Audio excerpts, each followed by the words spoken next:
O que é mais difícil de você lidar com o atleta? A derrota ou a vitória? Talvez antigamente eu falaria a derrota. Mas agora, com mais tempo, mais experiência, é a vitória. Porque eu sou um dos caras que acaba tendo que jogar lá um baldinho de água fria e falar... Dá uma acalmada aí, bichão. Só foi uma vitória. Sim. Né? Parabéns, legal, comemorou no dia, hoje é treino. É treino físico, é treino mental, é disciplina. Né? Você é só mais um que ganhou agora. Parabéns, você é bom. Mas quer continuar sendo bom? Aí que tá o grande desafio. Por isso que eu falei no início, já chegou muita gente que ganhou, conseguiu fama e depois cai. Eu vou toda hora. E aí, qual que é o plano pro próximo? O que a gente vai ter que fazer? Toma cuidado com isso. Aí eu vou passando uma série de protocolos e coisas a eles observarem, controlarem. Então, quando a pessoa começa a perceber isso, muda tudo. It's time! TFCast, o podcast da TFO. Salve, salve, meus queridos, sejam bem-vindos a mais um TFCast, o podcast da TFO. Eu sou o Pedro Abdal, estou aqui com meu querido amigo Cristiano Padilha, neste que é o nosso último episódio. Obrigado, Cristiano. É nosso último episódio, mas é o último episódio da primeira temporada. Calma. Tem mais. Tem muita coisa vindo ainda que vocês não têm nem noção. Nem a gente. Alegria de muitos e desespero de outros. Tem muita gente que tá acompanhando o nosso podcast semanalmente e que já estão até começando a pedir pra mandar abraço. Mandar abraço. Já quer abraço, beijo, fala meu nome lá. Vamos começar a cobrar esse A gente tá famoso, cara. A gente tá famoso. E a gente tá tão famoso que hoje nós temos os nossos primeiros merchans. Sim, nós queremos ser patrocinados por vocês. Você que tem a sua empresa, não tá fazendo nada de bom, tem um dinheirinho parado, vem investir no nosso podcast que a gente dá views, likes e vendas. Muitas vendas. Venda. Muita coisa assim.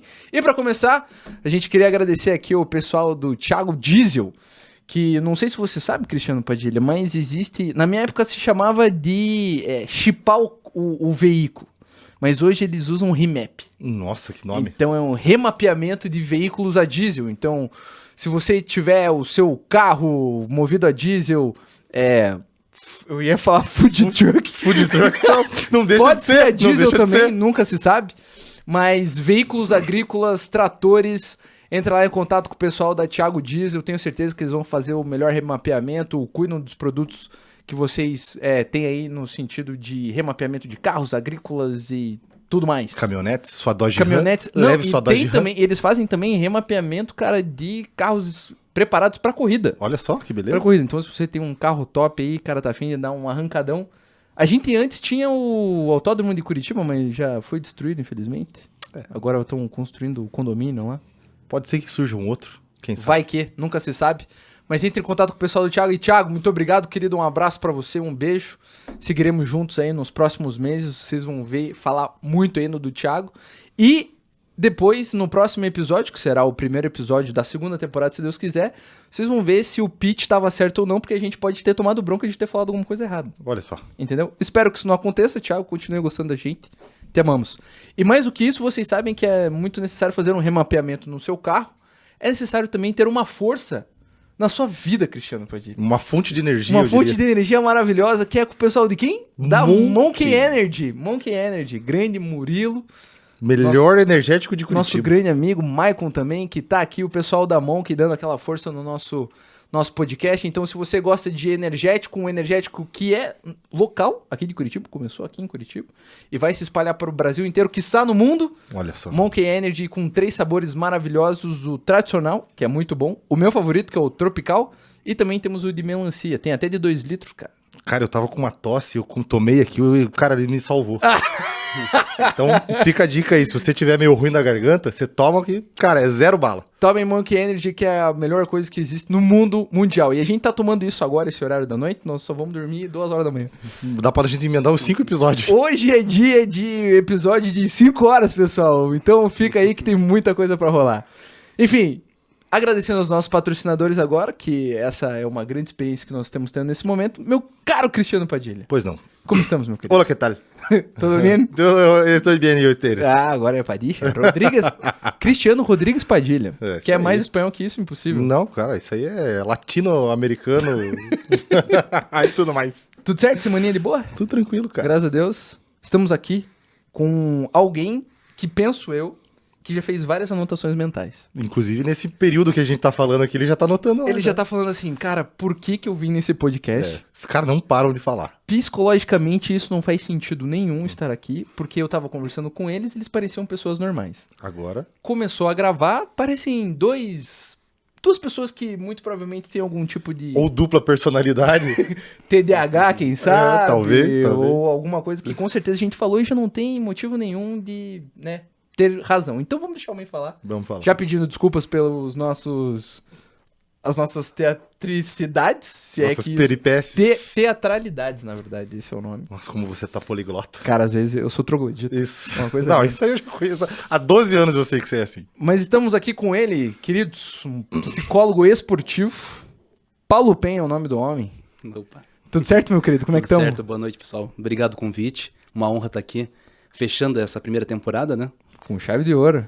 Esse homem, Muito ele bom. sabe. O cara a voz tem... dele, você viu que ele tem uma voz Não, assim? cara, tem umas 500 Acho que ele foi especializações. radialista numa outra profissão. Né? Será? Ah, talvez. Vai Foi não, muito- doutor? Minha mãe foi radialista. Ó, então. então, cara, já viu? Eu sabia, não. Então, cara, isso aqui foi teve tudo planejado. Com certeza teve algumas aulas de dicção, alguma coisa assim ali. Ela mas ela trabalhava em rádio? Trabalhou mais de 20 anos em rádio. Caramba. Terminou na época que virou Jovem Pan, né? Eita, e você era, com todo respeito, isso, você era rato de rádio, assim? Você ficava lá com sua mãe? Eu cheguei a desligar uma rádio inteira apertando o botãozinho. Mentira! Tá? Ô, Gustavo, alô, Gustavo, dá uma segurada aqui nos interruptores, querido, que a gente nunca sabe o Põe que nos pode botão acontecer. Ah, o botão era embaixo da mesa, era pequeno, né? Daí, apertei, Pra né? que serve isso aqui? Ih, já descobri. Nossa, também deve ter ficado louca, né? Sim, não, eu lembro até hoje, mas eu tava escondido, ninguém sabia o que tinha acontecido. Né? Olha só que beleza. Ela não sabe isso. Não, ela soube. ninguém sabia na época o que tinha acontecido, assim, né? Daí depois de um bom tempo fora do ar a rádio, que foram descobrir que eu tinha apertado o botãozinho, que ninguém nem sabia que tinha um botãozinho lá. Olha só, então você descobriu um botão que Um botão ninguém sabia. secreto, é. E era um programa ao vivo? Era ao vivo. Meu Deus. Cara, deve ficou Talvez mudo, o seja pessoal por isso que ele se sintonizava, tornou né? psicólogo. Pode ser também, pode ser também. E na verdade isso que já um baita gancho, por que psicologia? E por que Então, psicologia esportiva? Na verdade, assim, foi ali nos início dos anos 2000, ali tava para fazer opção profissional e eu tava sempre falando assim, pô, sou apaixonado, sempre gostei de esporte, sempre gostei de fazer várias coisas ao mesmo tempo e tava analisando as profissões, vendo, primeiro eu pensei em medicina, daí eu fui analisar, eu falei, putz, não é medicina, não gosto de sangue, naquela mentalidade da adolescência, eu falei, medicina é sangue, mexer na pessoa, tocar aquela coisa, e eu falei, não é isso que eu quero. Mas aí eu falei, pô, eu gosto de saúde, eu gosto de vigor, atividade física, e pensei em fazer educação física. Mas aí, assim, grande parte dos meus colegas, amigos, são da educação física, mas na época eu pensei, putz, vou ser mais um, caramba, né? Pô, eu vou ralar um monte ali, pô, vai ser difícil. Besteira, hoje no mundo eu sei que, não, o que importa ali é o profissionalismo que você se destaca. Mas naquela época eu tinha aquela visão. E aí eu falei, pô, tem que procurar alguma coisa diferente. Aí eu fui procurando na área esportiva. E encontrei a psicologia, que fazia menos de 15 anos que ela era oficial no Brasil. Então ela estava bem no começo, a área emergente. E eu falei, porra, é isso. Aí eu nem sabia onde estava me metendo, mas entrei na psicologia para ser psicólogo do esporte. E aí, desde o primeiro ano da faculdade, já comecei a me envolver com estágios e me envolvi nesse mundo, né? Que sou apaixonado, né? Então, assim Cara, começou a história, né? Cara, que legal. E então, vamos dizer assim, que psicologia esportiva mesmo foi mais uma análise de mercado. Basicamente. Não vou dizer que seja um... Não foi aquele assim, eu sempre fui chamado Um pra dom, ir. né? Um dom. Tal. Foi mais uma análise de mercado que eu depois queria- se tornou Mais ou menos, porque eu queria trabalhar com esporte e eu queria ajudar pessoas.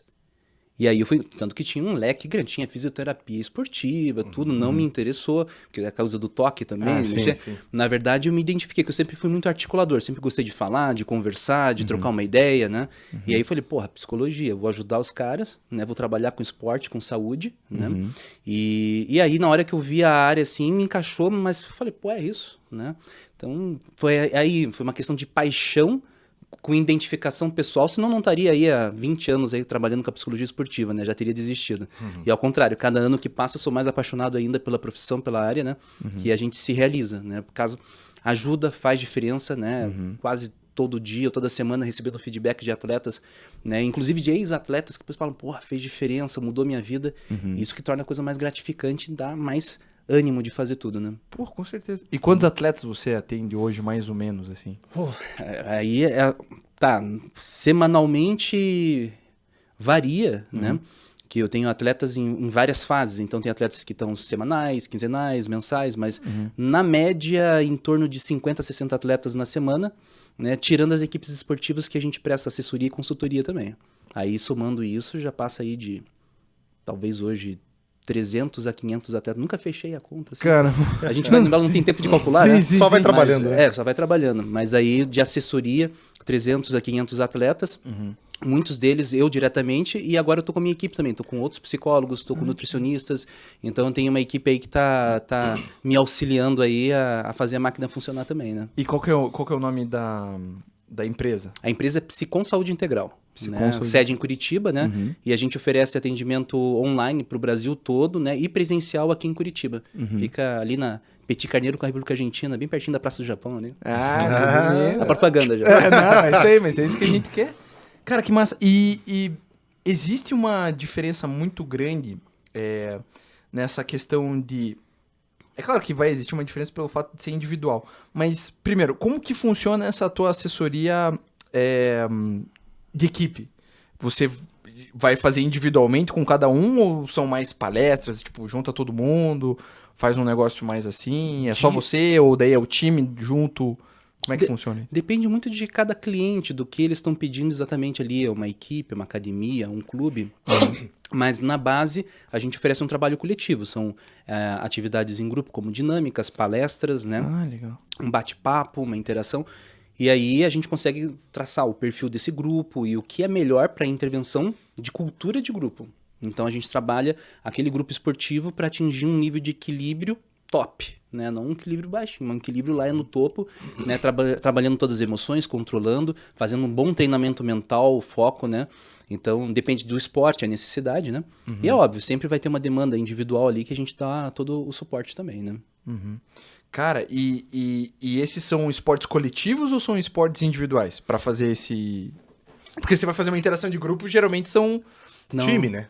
Penso que seria um time, sim, coisa por exemplo. Um time é um grupo de pessoas que treinam no mesmo espaço e têm o mesmo propósito. Não necessariamente precisa ser um esporte coletivo. Entendi. Então, por exemplo, eu trabalho bastante com natação e tênis, né? São esportes individuais e trabalho em grupo.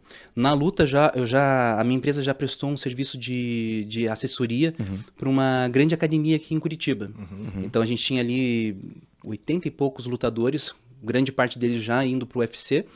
E durante um ano a gente fez um trabalho bem intenso com eles, em grupo, no tatame. Eu lembro que tinha dias assim, era 50 e pouco atletas ao mesmo tempo no tatame. E os caras brutamontes. E a gente... Desceram o cacete dos caras. Porra. Isso aí. Aí não existe faixa preta daí, né, doutor? Eu tenho... Não, mas é legal porque independe do coletivo, Sim. né, ou individual, é o propósito, é o que faz eles estarem unidos naquele momento. E é isso que define realmente uma equipe e um grande grupo. Que legal. Então, independe, né? Só temos que ter ali, né, aquele grupo que está com vontade. E na psicologia, a pessoa tem que querer. Eu falo, tem colegas aí da área, né, que são muito bonzinhos, né? Eu não sei, já pelo tão branco aqui já, né? Eu já não sou muito de purpurinar a coisa, né? Então já vamos lá, vamos resolver, vamos... Então a pegada é mais forte, né? Sim. Sempre respeitando o ritmo de cada atleta, mas eles precisam entender que é treinamento mental. A gente fala, psicologia do esporte é diferente de psicologia clínica, o que gera grande... Né, a gente, antes da gravação aqui, a gente já estava falando, né, ainda existe muito preconceito, que às vezes, psicólogo, preferem uns coach, né, que alguns fazem um trabalho bacana, tem uma ideia legal, uma metodologia bacana para incentivar, motivar, mas na hora que pega na ferida do atleta um trauma do passado, ferrou tudo, desestrutura, e o cara vai lá e aí bagunça e vai parar no meu consultório. Sim. Daí fala, fiquei 1 ano lá com o coach, me ajudou durante um tempo, caiu. Né? Por quê? Porque se esquece da base emocional. Então, a gente tem 2 lados. Existe a psicologia esportiva clínica, que a gente trabalha as questões emocionais, a base. Que aí é um trabalho com um atleta, mas para um viés psicoterápico, que também é diferente da psicoterapia clínica. Aí é esportiva clínica. Né? E nós temos a psicologia esportiva, né? Que é o meu grande foco. Né? Eu faço também a esportiva clínica, mas a gente tem a esportiva. A esportiva é treinamento mental. Né? São metodologias, né, que fazem o empoderamento do atleta para ele chegar onde deseja. Mas daí no caso de rendimento, de, Alto rendimento. de competição. Exatamente. Tanto que eu trabalho com 17 modalidades esportivas diferentes, né? Hoje eu tenho aí atletas campeões mundiais em vários esportes diferentes, atletas de seleção brasileira, atletas que já foram para Olimpíadas. Então, a gente tem ali o quê, né? É uma mente diferente, é um funcionamento completamente diferente. E se a gente for com a psicoterapia tradicional, né? O trabalho, ele para até um certo ponto. Porque atleta é uma máquina. Agora, estamos passando as propagandas aqui, né? Ele precisa de energia, ele precisa, né? De sempre fazer uma retífica no motor dele, né? Porque tá sempre com dor, tá sempre aqui, ele tá em constante manutenção, né? E aí, se a gente for falar, se já teve atleta meu que foi em colegas psicólogas normais, clínicas, que falou, olha, eu acho que é bom você parar um pouco, tá te fazendo mal. Daí, pô, a atleta chegou pra mim, não tá me fazendo mal, eu estou me sentindo mal, mas isso aqui é minha vida. Sim, é momentâneo, aí, né? Exatamente. Então, até é bacana para todos entenderem mesmo, né, o que é essa psicologia do esporte, né? Ela tá aqui para agregar. Tanto que daí muitos chegam para mim e falam, pô, mas o que é? Eu falo, é treinamento mental. Daí os caras entendem, pô, legal, entendi agora a linguagem. Psicólogo do esporte parece que tá assustando, né? E aí quando eles entendem que é o treinamento mental, olha, é o teu objetivo e a gente vai fazer um plano estratégico com metas bem estabelecidas para a gente chegar ao que você deseja. Inclusive a gente consegue mensurar um pouco até o período, o tempo que vai ser necessário de acordo com a demanda dele. E aí a gente vai atrás. Tem uns cases de sucesso muito legais, assim, e é desafiador. Sim. E aí, quando aparecem demandas individuais, a gente faz um adendo, ó, então vamos conversar agora aqui, vamos resolver. Por isso que dá tão certo. Porque daí a gente vê que o buraco é mais fundo, a gente não vai ignorar ele, porque uma hora ele vai cair naquilo. Sim. Então a gente volta lá, vamos resolver isso daqui, daqui a pouco a gente volta à tua performance de volta. E aí o cara, às vezes já chegou assim, já fui pra mestre, sensei conversar, falei, olha, desculpa, se você não quiser nem levar ele pra competição, não leva. Porque esse aqui ele não vai render. Não é o objetivo. Aí quando os caras são novos, não me conhecem assim, daí eles falam, pô, filho da... Quem que é esse cara? Vai destruir meu atleta? Vai tirar meu atleta? Pô, mas tem, por exemplo, tem uns mestres aí, porra, que já me conhecem há muito tempo, é parceiro. Eles falam, porra, sério, Paulo? Eu falei, sério, cara, também não gostaria, mas a gente vai ter que levar pra revisão, né? E aí depois ele volta. Daí, porra, chegou num outro campeonato, o cara foi lá, foi campeão. Porra, mudou. Daí ele mesmo chegou pra mim assim, pô, Paulo, legal, tô sentindo ele totalmente diferente. Então, às vezes, a gente faz, inclusive, esse movimento, né? Não vai lutar, né? Não vai competir ali, não é o momento. É porque, às vezes, você consegue ver coisa que o treinador não tá enxergando ali, né? Às vezes o cara esconde, né? Às vezes o vaso tá todo rachado. Sim. E se mais uma coisinha, aí sim vai estourar aquilo. E existe, doutor, uma diferença? Eu nunca sei qual que é a diferença entre psicologia e psiquiatria, é isso? Psiquiatria, Tem a psicoterapia e tem a psiquiatria. Psicoterapia com psicólogo, né, que faz todo o processo psicoterápico, que é a terapia normal, a de consultório, né? Né? Ela vai lá na poltroninha, tá ali, fica na frente e vai conversando. A divã psicanálise. Vai pra psicanálise. Então, tem mais esse também, né? Você viu como já confundi. Eu nunca sei se tem muitas diferenças ou não tem. Tá, a psicanálise é uma outra metodologia, né, que realmente vai ali, né, a pessoa vai elaborando, né, seus casos, então vai demandando o tempo dela. A psicoterapia já é aqui, ó, sentadinho, frente a frente, olho no olho, e vamos resolver aqui essa história. Aí existem várias abordagens, tem algumas mais diretas, menos diretas. A minha, por exemplo, é a abordagem cognitivo-comportamental, é mais utilizada no mundo hoje, no mundo esportivo, porque ela tem um aprofundamento, mas ao mesmo tempo ela é objetiva. Porque, por exemplo, eu estava mais cedo atendendo uma atleta minha da esgrima. Pô, a gente resolveu uma situação que aconteceu 2 semanas atrás e nesse final de semana ela tem outra competição. A gente não tem muito tempo para poder deixar ela elaborar. A gente tem que falar, é isso aqui, que você acha? Qual que é a solução? Então a gente nunca diz o que fazer, pelo menos eu não digo o que fazer, porque eu gosto de gerar a autoconsciência do atleta. Ele tem que entender o que ele está pensando, o que ele está sentindo, né? Ele tem que fazer o caminho de resolução. Só que em vez de deixar ele sozinho lá para elaborar aquilo, eu vou dando algumas dicas. Eu vou dando alguns caminhos para que ele possa refletir mais rápido sobre o assunto e compreender. E aí dá aquele insight. O cara chega ali e fala, pô, entendi. Caramba, sou eu que estou fazendo, eu posso fazer. A decisão é dele, né? A decisão tem que ser dele. Né? Por isso que tem o tempo de cada um. Sim.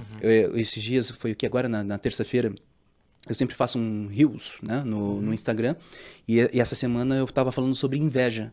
Né? E justamente porque às vezes o pessoal fica muito olhando e se comparando com o outro, com um colega de treino ou com o próprio inimigo, né? O adversário, Sim, o adversário, né? aham. Pô, e aí fala, por que o cara tá melhor? Porque ele é ele. Você é você. Entenda por que você não está conseguindo ainda o que você gostaria. E isso é uma reflexão bacana. Agora, não porque o cara consegue. Veja o que ele faz. E veja se isso se encaixa pra você ou não, porque não necessariamente vai encaixar. Né? Agora eu chego ali, ó, pô, o Cristiano com esse bração ali, né? Vou tentar fazer aqui uma queda de braço, né? Pô, depois a gente pode até tentar, não sei. Teoricamente eu vou perder. Mas eu não vou usar as mesmas ferramentas que ele. Sim. Né? Então, Confiança, pra né? quem é mais antigo, lembra do filme Falcão lá, né? Porra, né? Aí, né? Tem que botar o boné pra trás, pra pra trás e aqui, ó. Dedinho, né? Aí fica lá. Mas aí a gente vai usar os nossos recursos, né? Então, assim, até tô indo para outro assunto já, né? Não, mas é isso mesmo. A gente trabalha muito isso. Então a pessoa começa a refletir, porra, tô com inveja. Não, realmente, eu não posso ter esse sentimento. Eu tenho que usar como inspiração. Eu tenho que ver como que a pessoa chegou lá e como que eu vou fazer para chegar também. E aprender a se escutar. A gente não tem esse... Ó, vou fazer aqui, ó. É tão difícil isso, né? O silêncio. E às vezes, assim, a pessoa não tem tempo. Então, tem momentos ali no nosso encontro que eu falo, pô, vamos parar um pouco, cara. Pô, se ouça. Quando que você tem tempo? Aí tem muitas técnicas, muitos recursos que a gente usa no atendimento, na sessão, para ele refletir. Às vezes a gente vai conversando, ele vai assistir alguma coisa, vai ter um questionário, alguma coisa para gerar reflexão. Ele não está acostumado a fazer isso. Ele não está acostumado a pensar em si. Na hora que ele começa a se reconhecer, ele começa a se entender. E na hora que ele se entende, ele começa a encontrar as ferramentas melhores para lidar com o problema dele. Sim. E, doutor, você consegue ver muita diferença? Eu não sei, mas eu vejo assim, que, por exemplo, que é o que a gente trabalha hoje, que é a arte marcial, né? Eu vejo que é um esporte de muito ego. Muito ego, assim, mas ego extremo, né? Porque a gente consegue hoje perceber que não é só aquele ego entre o atleta e o adversário dele, existe aquele ego entre os treinadores, um quer ser melhor que o outro, existe o ego que o treinador, às vezes o atleta tá lá desistindo da luta por seja qualquer motivo físico, psicológico e tal, e ele fica insistindo, querendo que o atleta dele seja melhor para mostrar um excelente trabalho. Às vezes é o ego com o staff, às vezes é o ego com o árbitro, alguma coisa assim. Você consegue notar se existe alguma diferença entre os esportes mesmo, nessa questão de vaidade, de ego, ou todos os esportes seguem uma linha assim única? Ó, é uma pergunta boa, porque, assim, ego é ego. Ego depende muito da personalidade. Sim. É a personalidade da pessoa. Os atletas em alta performance, eles têm o ego mais alto. Aham. Porra, são os caras que vão, treinam diariamente, dão o máximo Top 1, deles, o sangue, suor. Independente do esporte que seja. Sim. Pode ser, A às vezes, esgrima, como você tá falando agora, né? pode ser balé. Aham. Assim, eu tenho, por exemplo, atleta de patinação artística. Que legal. Pô, às vezes você difícil vê, pra caramba vê isso aí, com cara. colã, né? Tudo Aham. viradinho no corpo, e daí chega lá e fala, nossa, que esporte delicado, que coisa Aham, nada. aham. Você não sabe os machucados, Sim. as quedas, tudo que acontece. Então a pessoa tá ali diariamente dando o máximo, né? E aí o que ele tem? Porra, ele tem que ter autoestima, ele tem que acreditar nele. Ele falou, eu sou o rei do mundo, eu sou Sim. o mais fantástico de todos, porra. E isso é uma identidade do atleta.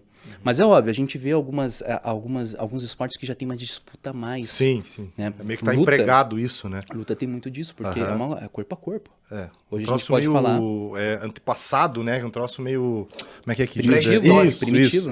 Isso, exatamente. Era essa Aham. palavra que eu tava procurando. E eu sempre falo, eu tava falando com outro, até ele falou, cara, é vida ou morte. Aham. Né? Então, até pouco tempo atrás, a gente tinha mais casos assim acontecendo na luta ainda, da pessoa vir a ter um traumatismo, né? Vir a óbito, né? No ringue, né? Hoje em dia a gente ouve menos, né? Que tem mais proteções, mais Sim. controle, né? Mas a gente vivenciou épocas em que isso acontecia ainda, né? Um vale tudo mesmo, né? Sim. No início de tudo, né? Brutal, e o quê? E aí, hoje, até interessante, né? Tem o ego da comparação deles, o posicionamento, mas também há uma questão muito... Meu celular tá guardado aqui, mas é aquela coisa muito de estética, de mostrar. Selfie, E eles- rede social. Não estão dispostos a fazer tudo realmente. Então eles querem a glória, eles querem postar, eles querem mostrar, eles querem um cinturão. Mas passar pelo mas processo é que... fazer- Aham. Então tem alguns atletas meus da luta, tem um inclusive que tá indo lutar agora no final de semana, disputar um cinturão. E, porra, o cara tá cheio de dor. Se ele quisesse, ele poderia não ir.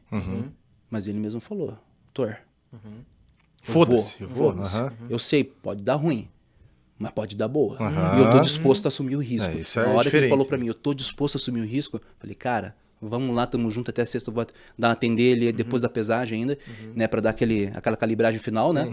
E é isso, né? Essa é a mente poderosa, né? O cara que tá consciente de tudo, sabe dos riscos, né? Mas entende que precisa dar esse a mais, né? E é isso que tá faltando hoje. Então, tem muita gente que fala, eu sou, mas na hora de ver, não dá. Muitos dos casos que vêm pra mim são de lutadores que já estão no topo e querem se manter. É o melhor perfil, eu gosto assim. Mas tem muitos que acharam que era, o tombo foi grande e depois tem que dar uma reconstruída. O remap, fazer um remap do cara. Exatamente. A primeira coisa que eu chego pros caras é falar, cara, você inflou demais teu ego, você pensou que você era o cara porque você ganhou uma graninha, você ficou famosinho, apareceu na TV um tempinho, coisa assim, mas e aí? Agora quem que fala com você? Quem manda? Acabou a fama, acabou o dinheiro, acabou tudo. Falei, cara, você é mais um? Pô, mas aí os caras já... da fila, né? Os caras faziam, pô, como assim eu sou mais um? Pô, eu sou pequenininho. Então os caras acham assim, pô, né? Assim, agora no online tá mais fácil. Quando era assim, os caras levantavam da poltrona. Caralho, toma seu cu, caralho. Né? Mas aí os caras já olham assim, eu falei, cara, qual o problema de ser mais um? Você é mais um. Primeiro você tem que ter a identidade de igualdade. Né? O cara tem direito de ganhar de você. Ele lutou mais que você, ele treinou mais que você. Treinar a quantidade de horas não quer dizer qualidade nessas horas. Sim. Porque você não sabe estar treinando os teus feras lá, né? Porra, né? Sabe bem a diferença ali, É o que a né? gente sempre fala, às vezes nem sempre o melhor é o mais preparado, né? Quem vence é o que tá mais preparado, na verdade, não é o melhor, né? Então, a gente tem que trabalhar esses egos, trazer o cara de volta e mostrar como reconstruir essa identidade pessoal. E aí sim. Cara, dentro disso, só para não perder a linha de raciocínio, Pedrinho, seguindo essa mesma linha do ego, é mais difícil de trabalhar essa questão de ego com um atleta de esporte individual ou do coletivo? Porque o coletivo também tem aquela disputa, tipo, vamos supor, como exemplo aqui, vamos colocar o futebol lá, né? O cara que é atacante, às vezes vamos colocar tipo um Neymar da vida. Aí o cara que é zagueiro que fica lá no fundo, lá, o cara pensa, porra, só o cara ganha a glória desse caralho e eu aqui fico aqui me fudendo, defendendo o gol aqui, não levo nada, entendeu? Tipo... Vai lá, toma um frango do daí a xingão culpa lá. A culpa é do cara, mas o Neymar que tava lá na frente não é a culpa dele, né? Mas o mais difícil, ao meu ver, assim, por experiência, é o individual. Porque é ele com ele. Sim. Ao mesmo tempo que às vezes tem uma insegurança, uma baixa autoestima, alguma coisa. Porra, quando vem também aquela soberba, vem, pô, né? Porque é ele com ele. No coletivo, isso é compartilhado. Né? Eu trabalho bastante com basquete, com vôlei, né? E aí, eu já falei quantos que eu atendo na semana, né? Então é muita coisa que acontece. Eu estava atendendo agora, no início da semana, um atleta do vôlei, porra, e ele falando assim, porra, doutor, tô conseguindo aparecer mais agora, tô conseguindo me posicionar, porque tem isso. Né? Você pode estar no meio da quadra, um time de vôlei ali de quadra. Destaque, né? Exato. E eu falo pra eles, cara, você tem que ser o melhor da partida, não é do time, é da partida. Né? E isso em cada posição o cara tem que se destacar. Então, é compartilhado, né, a exposição. Mas aí, como você falou, tem o Neymar, tem o Messi, que vão se destacar mais por habilidades individuais. Mas por que ele se destaca mais? Pô, imagine, a gente já teve na história aí, NBA, a gente vai lá, pô, a gente teve, né, times de ouro ali que, pô, né, tinha todas as posições dos caras, eram os astros. Então, pô, ninguém conseguia fazer a cesta porque o outro defendia, ninguém conseguia bloquear porque era o cara enterrando. E aí, quando a gente consegue trabalhar isso no coletivo, é mais fácil dele entender, cumpra o teu papel. Se você for o melhor na tua posição, cara, você tá feito. Até porque eu trabalho muito com futebol de campo, nos profissionais.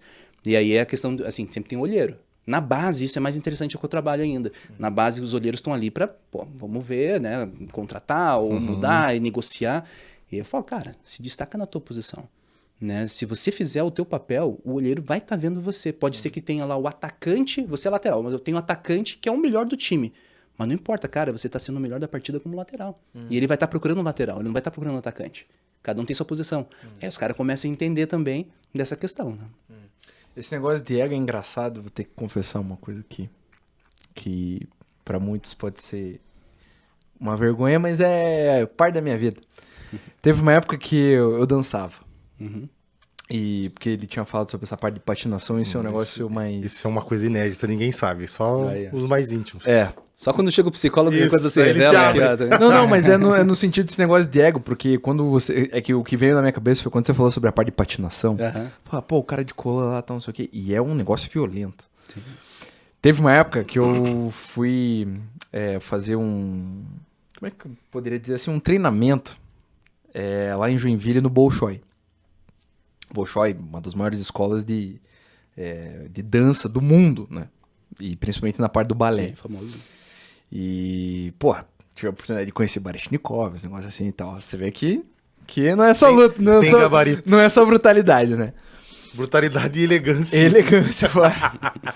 Mas a gente tava dançando lá e eu conheci uma menina, na época era uma menina mesmo, era até mais velha que eu, a gente tá falando de, sei lá, 2003, 2004, e Joinville até hoje tem o maior, já foi até condecorado mundialmente como o maior evento de danças da América Latina.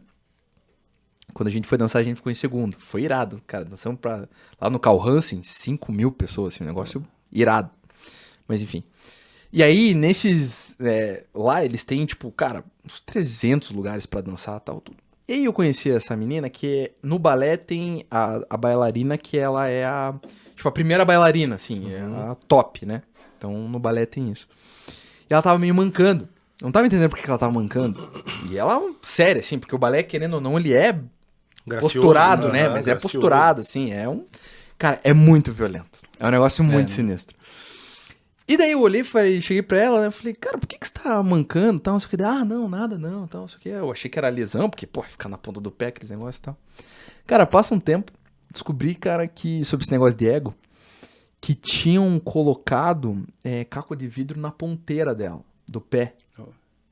Pra ela subir, machucar o pé e não ser a primeira. Nossa, caramba, cara. Tá ligado? Sabotaram ela. Sabotaram a guria. Aham. Sabotaram a guria porque botaram caco de vidro no pé. E ela tava lá.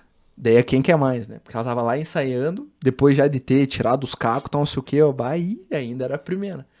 Então, cara, é muito louco você ver que realmente quando o mental tá forte, Sim. Nada Batido, que abala, fica né? imbatível. Aham. cara, é um negócio maluco, porque ela tava assim Foi até louco lembrar disso. Esses psicólogos são meio sinistros, São, cara. claro que são. Esses cara, isso aí é um negócio de 20 anos atrás. Que, cara, realmente foi um exemplo que você fala assim, cara, pô, foram lá, a guria era o primeiro. Imagine, tipo, se você tá num grupo, né? Porque balé, querendo ou não, também é grupo. E se tem uma bailarina primeira, pô, que você vai dançar no Bolshoi. Pô, que os caras fazem, cara, quando eles fazem evento pra fazer seleção de atleta, é uma seletiva, tipo. É um puta evento. É né? um negócio sinistro, assim, no mundo da dança, né? Cara, e vai lá e você quer sabotar aquela pessoa porque você não teve capacidade de ser, De ser melhor. de ser melhor. Cara, pô, tome ela como inspiração. E a guria Cara, foi lá teve- com caco de vidro e tudo. Alguns anos atrás teve uma atleta minha, né, campeã mundial de jiu-jitsu faixa preta, que ganhou uma luta, um final de um campeonato com o dedo quebrado. E ela chegou, quebrou na semifinal, dedinho, e aí ela só falou, foda-se, desculpa o palavrão aqui, Não, faz o aqui pi não tem depois. problema. E aí, ó, ela falou, dane-se, eu vou, imagina, não tinha. E foi, controlando o pack assim, e ganhou. Né? Até foi uma que foi no ginásio Tarumã, aqui a competição. Ah, que legal. Eu pude acompanhar, daí tava assistindo, eu falei, porra, aí nada, eu nem senti na hora. Trabalhou a dessensibilização que a gente tinha trabalhado no consultório. Sim. Né? Dessensibilização. Dessensibilização. Então a gente faz com que o atleta diminua drasticamente a sensibilidade do corpo para dor. Né? Isso é uma técnica que ele ativa na hora, não é uma coisa que fica contínua, né? Mas ele ativa na hora. Agora, vou entrar no ringue, vou entrar no tatame, no caso dela, e vou... Tá poderosa. Ah, eu achei que era só a adrenalina que os caras não sentiam. Assim. Claro Não. que tem adrenalina, mas... Tem o fator adrenalina, Sim, mas é tem um o fator negócio que você consciente. pode- Tem. No caso dela, ela quebrou, então ela teve todo um intervalo, ela teve que esperar ali quase 1 hora ali pra última luta. E aí ela tava lá, o corpo esfriando, sentindo a dor, dor vindo né? mais. Aí Bombando. foi lá na ambulância, fez a talinha, o negocinho lá, pá, né? E dane-se. Né? Aí ela trabalhou dessensibilização. Eu lembro que ela tava sentada naquele cercadinho do outro lado, daí ela tava fazendo hidratação, comendo uma coisa ali. Eu falei, pô, e aí? O que você vai fazer? Já tô, Pau. né? Já, daqui a pouquinho vamos lá e vamos com tudo. Beleza? Vai com tudo. Né? Porque é isso, são treinados todos os dias para chegar nesse momento.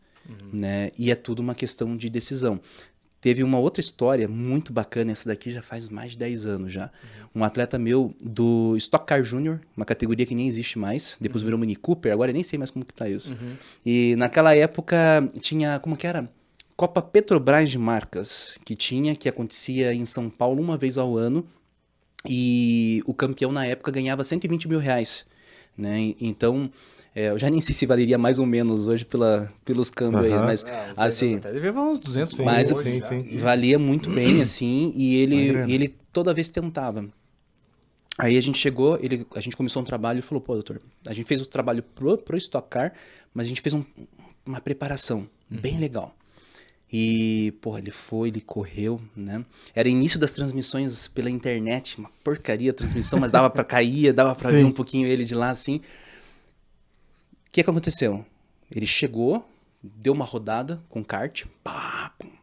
Depois ele não foi pra brita, conseguiu voltar, correu, foi recuperando, pá, podou, terminou em segundo lugar a corrida. Nosso plano era primeiro, terminou em segundo.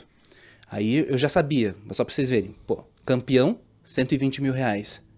Segundo lugar, 0. Bem injusto, assim, se for ver, né? Mas a gente sabia que o jogo era esse. Eu já sabia, eu falei, putz, grila, ferrou. Daí eu mandei um SMS pra ele, na época era o que tinha, né? Mandei o torpedão, né? O torpedão. Mandei pra ele e falei, e aí, como que você tá? Não, tá tudo bem, já amanhã tô voltando, semana que vem a gente conversa no horário, pá, beleza. Demorou uma semana, chegou lá, perguntei pra ele, cara, como que foi? Doutor, corri como nunca corri na minha vida. Não desisti, era um problema que ele às vezes desistia, dava alguma coisa errada, abalava o emocional, não abalou. E aí ele chegou pra mim, levantou a camisa dele e deu, opa, o que você tá fazendo? Levantou a camisa, enfaixado, né? Quebrou uma costela. Na rodada dele, como os karts não eram personalizados, era padronizado, ele era mais fininho, ele bateu na lateral do banco que era duro e quebrou uma costela. Ele sentiu na hora, ele pensou em parar por milésimos, centésimos de segundo. E aí ele falou, vou até o fim. Podou todo mundo, quase ficou em primeiro lugar, né? E eu falei pra ele, porra, cara, e aí? Trabalhou de sensibilização, resistiu até o último momento, e eu falei, e aí, se arrependeu? Podia ter perfurado um pulmão, foi tudo. Ele falou, rapidamente eu pensei em tudo isso, eu falei, vale o risco. Qualquer coisa, vamos me levar pro hospital direto aqui, pega o helicóptero e vai. E aí ele falou com orgulho, deu pra ver no olhar dele, doutor, foi a primeira corrida assim que eu dei o meu máximo mesmo. Literalmente, né? O 100%. Cara, e assim, foi o segundo lugar foi mais saboroso do que o primeiro pela situação. Foi. Essa é uma história que nas minhas palestras, assim, quando eu lembro, eu conto, porque é aquela coisa de arrepiar, assim, de ver a expressão povelha e tudo de roxa, que assim, superação demorou. Mesmo, né? E não foi motivo para desistir. Não estou aqui estimulando ninguém a chegar nesses limites, sim. mas é um exemplo, né, do que um bom treinamento mental, né, e uma desensibilização em outros recursos pode levar o atleta. E isso é bacana porque é sempre um processo consciente. A gente não trabalha uma impulsividade, uma coisa inconsciente. Cara, me arrependi de ter feito isso. Eles conseguem pensar rapidamente e ter um poder de decisão muito efetivo. Então, tudo que acontece, depois eles falam, não, eu pensei na hora e eu encontrei uma alternativa. E isso é o processo de consciência, né, o empoderamento que a gente fala do atleta mesmo. Isso é legal até de ver, porque a gente tem um exemplo desse grande, que é internacional, que é a luta do Joe Jones, que ele quebra o dedo, né? Eu não acho que, logicamente, pela situação ali, não acredito que não tenha esse processo psicológico, né? Mas eu quero dizer, sim, que o processo psicológico dele foi que ele quebrou o dedo, ele teve uma fratura exposta, isso foi bem icônico e clássico, né? Todo mundo lembra disso. Mas foi muito rápido, né? Ele quebrou o dedo no começo do round, se não me engano, foi contra o Chael Sonnen. Ele quebrou o dedo no começo do round e tal, ganhou a luta, né? Porque ele foi com aquele ímpeto pra cima do cara, atropelou o cara, ganhou e tal. Já tava com o cinturão, a entrevista, aí o cara falou pra ele bem assim, tipo, os dois entrevistando, ele falou, cara, você tá com o dedo quebrado. Aí quando ele olha, que ele, tipo, começa a passar mal, daí traz um banco e tal. Nossa, aí tem toda aquela situação que, tipo, né, na questão de regra, se alguém tivesse visto, teria parado a luta e tal. Garanto que ele não tenha sentido aquilo e ele, tipo, a cabeça do cara tava tão doutrinada, vou ganhar, vou vencer, que ele foi pra cima do cara, ele não sentiu a dor, né? Então, que a gente fala mente de campeão, exposta, a mente de campeão, exatamente, uma fratura exposta, não foi coisa, qualquer coisinha, né? Tipo, tomei um soco. Não, o dedo do cara, o osso tava pra cá, o dedo tava pra cá, né? Então, a gente vê quanto esse preparo, né? O doutor tá dando esse exemplo de dessensibilizar. Acredito que não tenha sido esse caso específico dessa luta do Joe Jones. Mas acredito que a cabeça dele com a mentalidade de tipo assim, cara, eu vou entrar, vou vencer, vou ganhar.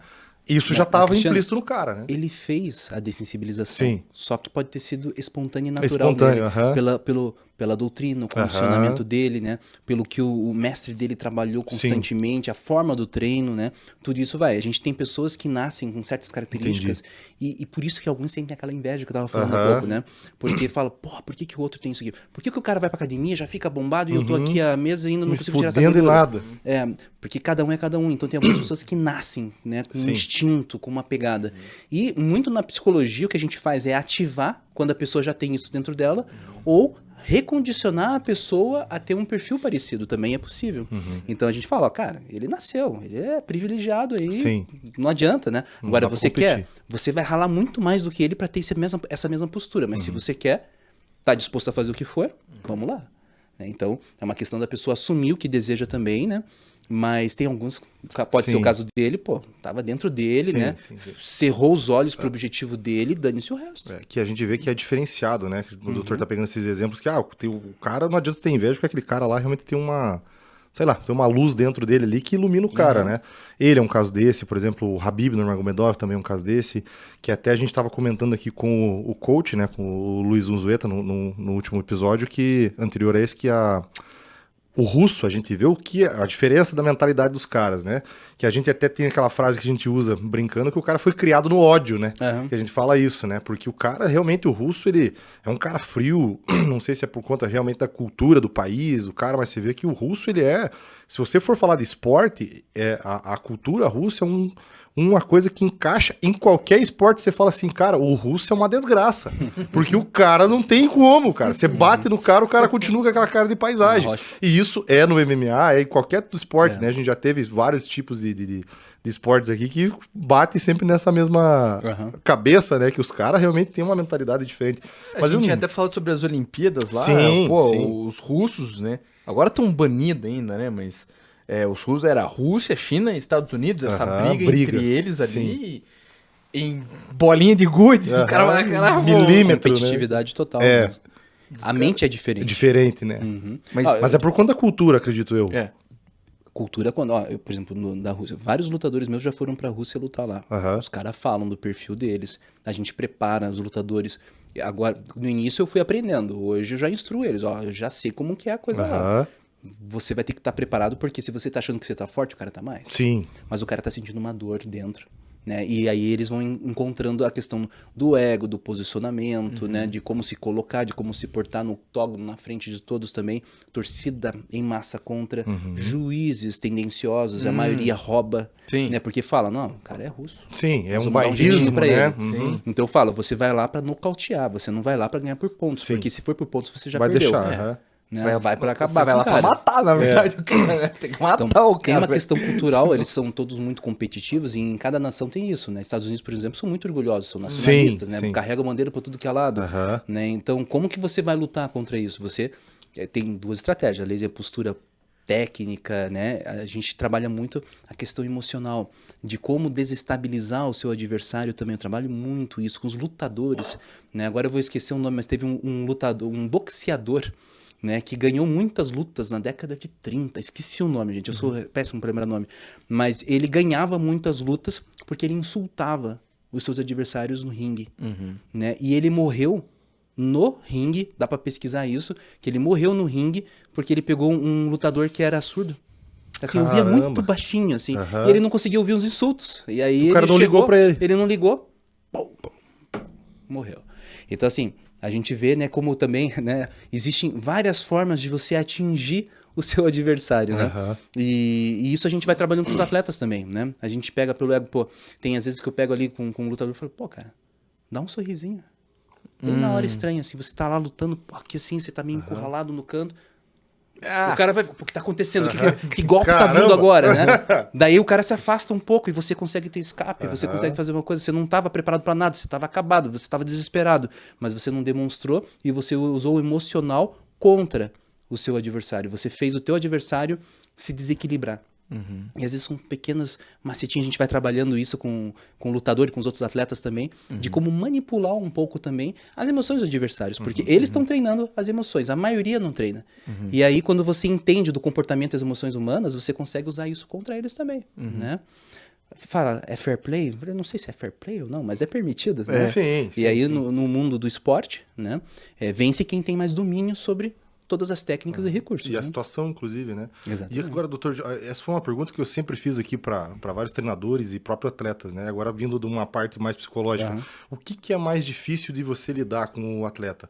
A derrota ou a vitória? Olha, talvez antigamente eu falaria a derrota. Mas agora, com mais tempo, mais experiência, é a vitória.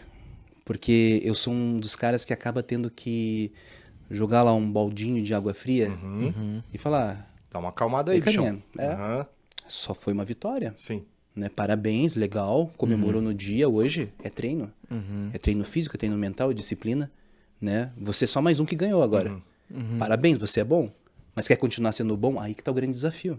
Por isso que eu falei no início. Já chegou muita gente que ganhou, conseguiu fama e depois cai. Né? Porque perdeu o ponto. Hoje é muito mais difícil a questão da vitória, porque os meus atletas vitoriosos, graças a Deus, é bastante gente, vários esportes, eu vou toda hora. E aí, qual que é o plano pro próximo? O que a gente vai ter que fazer? Toma cuidado com isso. Aí eu vou passando uma série de protocolos e coisas a eles observarem, controlarem. E aí, eles vão entendendo. Aí a gente vai conseguindo ver atletas que estão aí meses. Tem atleta mais de anos sem perder nada. Né? Mas por quê? Porque ele aprendeu a controlar, a analisar cada um dos seus jogos, cada uma das suas lutas, né? E dominar. Então, o maior desafio é trabalhar com a vitória. Né? E não com a derrota. A derrota, perdeu. Derrota o cara já sabe que errou. Sim. Mas na vitória ele não sabe que errou. Ele não sabe... Por quê? Não errou? Tá cego, né? Tá cego. Houveram erros. Sim. E ele tem que corrigir. Então, quando a pessoa começa a perceber isso, muda tudo. Aí ele começa a falar, pô, é assim que eu vou chegar e vou ser uma rocha, é assim que eu vou dominar tudo. Né? Se o cara infla demais o ego, fica soberbo, fica pensando que é o tal, é a ruína. Já teve lutador meu aí, né, que despontou, que já foi agora pro UFC, só perdeu. E eu parei o trabalho com ele no momento em que ele tava demais. Eu falei, cara, tem que ser desse jeito. Não, doutor, tem que ser do meu jeito. Não é. Comigo não é do teu jeito, é do meu jeito. Pra eu garantir o meu trabalho, tem que fazer do meu jeito. E por isso que eu falei, não sou de passar a mão na cabeça. Falei, cara, boa sorte pra você. Tanto que até hoje eu vou lá curtindo coisas dele e tudo. Mas só perdeu? Porra. Tava antes aqui, pô, lutando, ganhando tudo. De repente, pá, né, eu sou o cara, já tô indo conseguir contrato, pá, né? E aí, põe tudo a perder. Né? Então, a gente vê assim que a pessoa se perde com uma coisinha de nada. A soberba, né? Agora vai ficar 10 anos vencendo. É outra história. É esse negócio que o Bernardinho fala, né? Que é aos campeões do desconforto. Ele sempre fala isso, assim, que aos campeões o desconforto, né? Nesse sentido de nunca achar que Tá bom demais, né? A não ser que essa última vitória seja da aposentadoria dele. Sim, Ele fala, eu sou o melhor do mundo mesmo. Foda-se. O que aconteceu com a Amanda, né? Sim. A Amanda, ela se aposentou com 2 cinturões e falou, chega, Eu tenho minhas dúvidas. abraço. Ainda. Acho que ela vai voltar ainda. Acho que ali é uma jogada de marketing. Será, cara? Igual do que do McGregor. Eu acho. Mas, aproveitando esse gancho, inclusive, Pois não. que o doutor falou, a gente consegue perceber dentro da luta, né? Que é uma coisa que a gente fala assim, que o campeão, ele não consegue se manter campeão por muito tempo. E isso é um dado bem específico que a gente consegue perceber. Que a maioria dos campeões passou ali de 10 defesas de título ou 10 anos invicto, ele cai. Sim. A maioria. E é sempre nesse 10. Ou 10 defesas de título ou 10 anos, né? Porque aí varia muito, o cara às vezes pode ter defendido o cinturão 2 vezes no ano, né? Enfim. E a gente consegue perceber, usar muito esses exemplos, por exemplo, Anderson Silva, o José Aldo, que não conseguiu voltar, né? São pessoas que não conseguiram voltar. Mas aos casos que a gente tem agora mais recentes, talvez até pela própria evolução do esporte, e inclusive dentro dessa jogada de multidisciplinaridade que a gente fala de trazer um nutricionista bom, trazer um psicólogo bom. 2 exemplos que eu uso bastante, um é o Charles do Bronx e o outro é a Valentina Shevchenko. O Charles, quando ele errou, quando ele perdeu o cinturão, ele sabia onde ele estava errando. E você pode ver, quando ele voltou agora, ele voltou um outro cara. Um outro cara. Né? Tipo, ele teve que ter a queda para ele poder aprender, ele voltou. A Valentina, quando ela perdeu o cinturão lá para Alexa Grasso, acho que é isso, né? Na própria entrevista, ela falou, não, eu realmente vacilei, eu não acreditei no que poderia acontecer, mas eu sei onde eu errei e eu vou voltar melhor. né? E você pode ter certeza que ainda ela não voltou a lutar, né? Mas pode ter certeza que quando ela fizer uma próxima luta, Não, já tá marcado com a... vai ser... Não, mas eu digo assim, a gente ainda não viu ela depois da derrota. Ah, sim. Quando a gente vê a performance dela, vai ser uma outra Valentina. Sim. E Tá aí consciente, que né? tá, exatamente, e aí que tá a diferença que eu acredito que seja justamente por conta dessa evolução, que o pessoal hoje tá dando muito mais importância para essas pequenas coisas, que é o que a gente sempre tem batido aqui no programa, a gente tem sempre ressaltado, que a preparação física é importante, a nutrição é importante, a parte técnica é importante e, inclusive, a parte psicológica é importante. Tem que cuidar de cada detalhezinho desse que faz a diferença lá na hora. Não é só, tipo, o cara é faixa preta. Pô, beleza, então por ele ser faixa preta ele vai vencer tudo. Não. Porque o MMA é um esporte muito dinâmico, né? Eu acho que mais dinâmico do que o MMA, acho que eu não consigo ver, assim. Que, tipo, independe se você é faixa preta há 10 anos, você pode perder para um faixa branca. Sim. Entende? Tipo, existe essa oscilação de técnicas e de parte de experiência que não influencia nada. Às vezes um cara é maior, é mais alto e o outro é mais baixo, o cara ganha. Sim. Né? Então você precisa estar atualizado e corrigir esses detalhes. Então eu acredito que seja essa mentalidade dessas pessoas que se eram campeões e perderam e estão voltando melhor, justamente por conta dessa importância que estão dando, porque você percebe que o psicológico volta mais forte, né? É engraçado como a gente vê um lutador e outros atletas de outros esportes Sim. que passam um período tão mais velhos, numa idade que muitas vezes eu falaria, não, essa pessoa tá aposentada, Sim, não tem como ela ganhar de um cara de 20 anos. Um exemplo disso é o LeBron. E ganha. Papai Como que o cara Lebrão. consegue? O corpo tá velho? Será que tá? Mas claro que tá. Sim. Mas a mente é muito mais poderosa. Muito blindada, Ela usa. Eu sempre falo assim para muitos atletas. A gente fala assim, cara, você hoje tá usando o teu máximo. Aí tem alguns que são bem... Claro que eu tô usando. Eu falei, cara, se você não estaria reclamando que você tá perdendo. Sim. Então você não tava fazendo o teu máximo. Eu já corto eles, né? Eu falo, você deve estar usando aí uns 70%, 60% da tua capacidade. E aí, quando o cara tá aqui usando 60%, 70%, a gente tem um lutador mais antigo. Aham. A capacidade dele, a capacidade máxima desse é esse aqui. Desse é essa. Então, quem tá vendo é assim. Só que esse tá fazendo isso. E o outro continua usando o máximo. Então, mesmo ele tendo menor potencial e capacidade, ele ainda tá fazendo mais do que o outro. Sim. E aí, quando eles entendem essa fórmula, é a maturidade, é a experiência, é a paciência, né, um controle melhor, nossa, eles fazem em qualquer esporte, né? Eles conseguem se destacar. E é bom, a gente vê em vários aí, o pessoal tendo fazer um remember, né? Pô, vou lá, vou voltar. Pô, e muitos conseguem se destacar Sim, ainda. sim. Eles mesmos surpreendem e falam, pô, sabia que eu era fera Podia, mesmo. tinha essa Podia. capacidade e tal. Porque estão usando o máximo do corpo, o máximo da mente, o máximo de tudo. Isso é fantástico, né? A gente...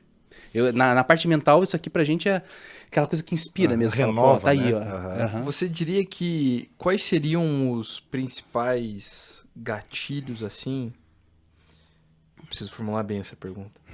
É no sentido de qual que você acha que seriam os dois principais gatilhos para queda do atleta no sentido da performance dele, tanto na preparação quanto na luta? Por que eu te pergunto isso? Tá. Geralmente a gente vê muito. A gente sempre fala que no MMA, às vezes é dia. É dia. O cara, ele treinou muito, tá muito preparado, mas, cara, sei lá, não dormiu bem de noite. E, cara, aquilo lá pode ter, literalmente, ter estragado um trabalho de... É que o MMA é muito ingrato. Você treina 3, 4 meses, às vezes, pra uma luta, cara, 30 que... segundos perdeu. 30 segundos perdeu. Mas o que eu queria te perguntar é mais nesse sentido mental. Tem alguma forma do cara conseguir bloquear certas coisas, não no sentido só da dessensibilização, mas de bloquear, falar assim, cara, eu não posso contar que é o dia, por assim se dizer. Tipo, eu tenho que confiar única e exclusivamente na minha, vamos dizer assim, na minha performance. E isso não quer dizer necessariamente que ele vai ganhar. Só que ele fala assim, cara, eu vou performar. Sim. O cara, ele pode ter performado muito melhor. Sim. Acontece. Tem uns caras que são melhor mesmo. Mas pra parar de falar, cara, foi o dia, foi a desidratação, foi essa volta de desidratação, coisa parecida com isso, tem algum... Sem desculpas, né? Exato. É o que eu mais trabalho com meus atletas. Né? Na verdade, essa é a metodologia, né? A gente fazer... eu não falo assim... Nossa, hoje eu falei isso para um atleta, inclusive. Eu falei, tem histórias, né? Ótimo. Eu tava falando para ele assim, cara... muitos falam aí que é para você ir para uma competição. A gente tava trabalhando a ansiedade dele para uma competição agora. E eu falei, cara, né, como que você vai resolver? Um atleta novo, tô 2 meses com ele, então a gente tá trabalhando a base ainda emocional. Aí ele falou, porra, doutor, não sei, vou controlar aqui, não vou pensar na ansiedade. Eu falei, pô, claro que você tem que pensar, você tem que entender o que tá deixando você tenso e nervoso e trabalhar em cima disso. Mas já ouviu falar que você tem que encarar a competição que nem como se fosse um treino? Daí eu falei pra ele, ele falou, sim, já ouvi. Cara, eu falei muito disso no início da carreira. Eu falava, cara, do jeito que você tá no treino, você tem que estar na competição. O que você faz no treino, faz na luta. Né? Mas eu mudei o discurso. A gente muda. Eu gosto muito de assumir também que a gente tá toda hora em constante evolução e aprendizado. E hoje eu já mudo o meu discurso. Eu tô trabalhado bastante nos últimos anos isso com meus atletas. Você vai pra competição como você treina. Porque você treina como se estivesse na competição. E aí eles entendem. Porque não é treinar ali, não, treinei legalzinho hoje. Meia boca. Né? Porque eu não ia usar essa palavra, mas é isso, né? É boca. Porque, pô, chegou lá, eu tava outro dia ali conversando com um atleta meu, pô, o sensei pediu pra ele fazer. Ele tá fazendo. O sensei pediu. O sensei pediu pra fazer tal coisa. Fiz ali, fiz o máximo, tesão. Mas a grande maioria chega ali, não, você pediu isso aqui, eu fiz um pouco, daí eu dei um tempinho. Dá uma migueladinha. Né? Peguei ele o kimono, dei uma apertadinha na faixa de volta e falou, porra, cara, deixa arregaçar no negócio, deixa o sensei reclamar que você tá desarrumado, né? Não perca tempo, né? O treino é curto. Pô, treino todo dia, 2 horas, daí o treino é curto, né? Você podia estar fazendo 2, 3 treinos no dia, né? E, então, aí a gente vê essa questão mesmo de posicionamento e postura. Quando eu coloco pra eles, então você treina como se estivesse numa competição, eles entendem que essa postura tem que ser em alta performance todos os dias. E aí fica muito mais bacana, né? Porque eles chegam daí na competição, aí nada mais é do que um dia de treino com uma adrenalina a mais, né? Sabendo que tá valendo sim e querendo, desejando a vitória. Então a gente trabalha também o desejo por isso e não o medo disso. Sim. Né? Pô, você não quer vencer? Todo mundo quer vencer, mas você tem que querer na hora. Não dá pra você falar, nossa, hoje é o dia. Por exemplo, hoje eu cheguei aqui pra fazer a gravação com vocês e eu podia estar aqui. Porra, vou gravar. Eu falei, pô, que tesão, vai ser legal, vamos lá, né? Vou ver como que é. Se divertindo, né? E tem que ser essa coisa... Então a gente tem que trabalhar dessa maneira. Né? Então, Você acredita que tem atletas que eles se sabotam propositalmente? Tem. Tem. Muitos. Mas e por que isso, assim? Eu não... Alguns são conscientes, outros são inconscientes. Tem divisão também. Tá. Tem alguns que eu já pego ali e falei, cara, você não fez porque você não quis, né? Daí, nossa, não, é porque daí aconteceu isso, minha esposa, aconteceu tal coisa, minha mãe, meu pai... Minha avó... Todas as desculpas do mundo. Né? Até a gente falar, cara, é medo. Às vezes é medo de não conseguir. Comum. Mas às vezes é medo de conseguir. Vocês sabem por que de conseguir? Não. Isso é legal. Medo de ganhar, você diz? Medo assim? de conseguir, de ganhar. Porque vai vir a cobrança depois. Cara, você já ganhou. Agora você tem que ganhar de novo. Eles têm uma certa medo, a cobrança, um pouco de preguiça sem perceber. Aí é mais inconsciente também. De, porra, vou ter que trabalhar muito mais. Aí eu vou ser campeão. Então os caras... E ser campeão dá trabalho, né? Tipo isso, né? E dá mesmo, né? A gente sabe disso. Claro. E aí eles vão, sem perceber, fugindo. Então eles têm que fazer o que? Eles têm que perder. Eles param de evoluir tão rápido. Então um cara que tá fazendo... Era super disciplinado, tava tendo uma evolução super boa nos treinos e de repente começa a desacelerar a evolução. E quando a gente tá dando treino ali, né? Isso que falou toda a equipe técnica que tá ali observando tudo, a gente tem dificuldade em perceber isso. Porque ele continua evoluindo.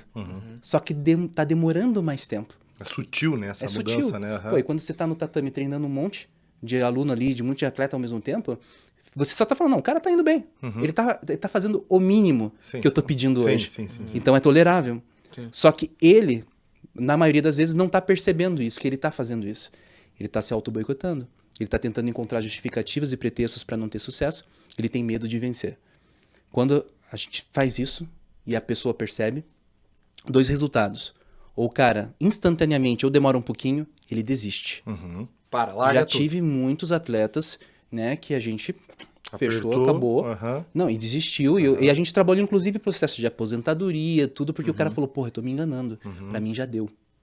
Isso acontece. Sim. Né? Não é o que a gente quer também, mas Claro. aí entra o lado, né, da psicologia e ética que a gente está fazendo o quê? O melhor para aquele atleta. Porque é diferente, às vezes eu posso estar ali, né? Pô, vamos lá, o cara é campeão, tudo, né? Já não tá mais na época dele. Então, eu falo isso aqui, aviso para todos os colegas da área da saúde, né? Tem que ser ético nessa hora. Não é a ética, o ego do profissional, né? Pô, mas você é campeão, mais umazinha, mais uma aqui, mais umazinha, né? Ele tá na estafa, ele tá no fim, a gente vai conversar sobre isso, vamos ver as soluções, ele não quer mesmo. Cara, tá na hora de se aposentar. Agora, uma grande parte, quando dá esse insight, eles percebem o que eles fazem, falam, porra, doutor, Era o pô, que cara, o faltava. que eu tô fazendo, pô? Não, daí eles ficam revoltados com eles mesmos, sabe? Era o que faltava. Aham. E aí eles começam, porra, o que eu faço? Daí eles ficam perdidos, né? Mas aí já baixa um pouco a bola, os caras percebem que, pô, de fato, olha o que eu tô fazendo comigo. E aí a gente começa a trabalhar uma série de estratégias para eles voltarem a usar o potencial e ter coragem de ser campeão. Ter coragem de continuar evoluindo e ter coragem de encarar a possibilidade da derrota. Sim. Porque só vence quem tá disposto a perder. É sempre assim. Esse é o famoso, né, que eu uso também como exemplo, que a galera não consegue, assim, a maioria das pessoas elas não conseguem enxergar o filme, a saga do Rocky Balboa como a gente enxerga, né, que, por exemplo, não é um lutador, é um cara apaixonado por aquilo que ele faz e que ele tá lutando contra ele mesmo. Em todos os episódios, né, ali os filmes, né, do Rocky Balboa, ele tá lutando contra ele mesmo, né? O drama dele, Que né? toda hora até que ele ressaltou, né, o Rocky ressalta ali que é o famoso olho de tigre, né? Que o que ele meio que ele coloca uma analogia no olho de tigre, que o tigre ele tá ali, só olhando, né? Ele espera o momento certo para ele poder atacar, né? Mas ele tem que precisar continuar com o olho de tigre, que é o olho de caçador, né? E às vezes o atleta ele perde isso. E às vezes consegue enxergar no olho do cara. Você vê que o cara dentro disso que você tá falando, às vezes o cara fala: "Pô, o que eu tô fazendo da minha vida aqui, cara? Isso já para mim já deu". Você olha pro cara, às vezes o cara, ele tem aquela vontade, tá ali dentro dele, mas falta achar esse gatilho pro cara falar assim: "Não, cara, você vai conseguir". Às vezes o cara mesmo se sabota, entrando nisso que o Pedrinho tava falando, né?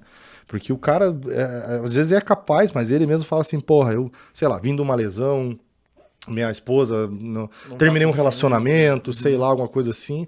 E o cara, às vezes, pode usar isso como uma lenha, cara, né? Lesão, é bem interessante esse tema também. Aham. Porque vem muitas Insegurança, situações. né? Pô, depois que o cara se lesiona, né, não fratura mais ainda, que fica mais tempo ainda, pô, o cara desmorona. Fez um processo cirúrgico ainda, porra, né? 6, 8 meses parado. Nossa, É difícil. aí é difícil. Né? E aí a gente vê toda a parte de reabilitação, recuperação, de volta aos treinos. E aí é bacana. Converso com o médico, converso com o fisioterapeuta, converso com o preparador físico, converso com o técnico.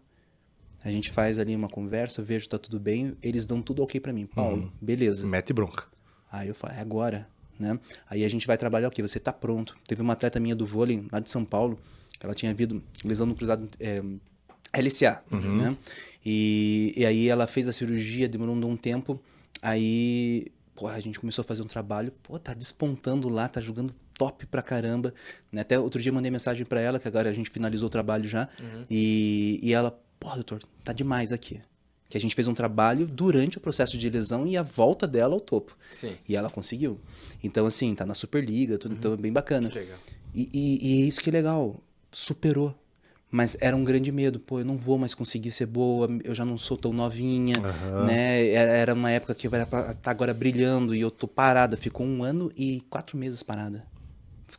Deu umas complicações, muito tempo parada, né? E ainda foi bem na época que entrou pandemia, que daí prejudicou todo mundo. prejudicou tudo. Mas voltou com tudo. Então, processo de lesões também, né? É um momento da pessoa reanalisar a si mesma, rever os seus planos, né? Mas se empoderar de volta. Falar, sou capaz, eu consigo, vou ter que trabalhar o dobro agora? Daí eu falo, não. Porque também é que eu tenho que ser bem correto aqui e falar certinho. Não vai trabalhar o dobro. Você vai trabalhar intensamente o máximo que você pode. E uma hora você vai alcançar o ritmo ideal novamente. Que se você for trabalhar em dobro, você vai se lesionar novamente. Porque vai dar overtraining, né? A pessoa vai sobrecarregar.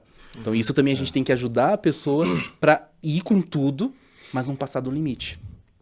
Então é bem tênis, são caminhos bem importantes aí para trabalhar. É bem legal porque existe uma frase que eu ouvi, agora não vou lembrar de quem, mas era dentro do basquete, que diz bem assim, que as lendas, elas não, e isso é bem fiel mesmo, né? As lendas, elas não são conhecidas pelo seu sucesso, mas por terem superado os seus fracassos, né?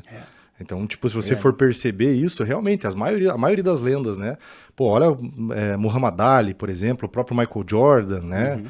Esses caras, eles foram conhecidos não só pelo auge deles, mas por eles terem caído e voltado melhor, e cair e continuado, e assim vai, né?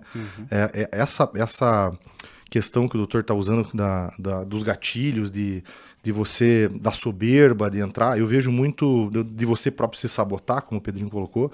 Eu consigo me ver muito nisso, eu sou prova viva disso, porque hoje, como árbitro, eu entro para arbitrar qualquer luta, inclusive a luta de atletas amadores, como se fosse uma luta do UFC. Na minha cabeça, eu tô 100% focado e penetrado naquilo. Antigamente, quando eu parei de lutar e quando eu ia arbitrar, eu senti um medo e um medo de errar.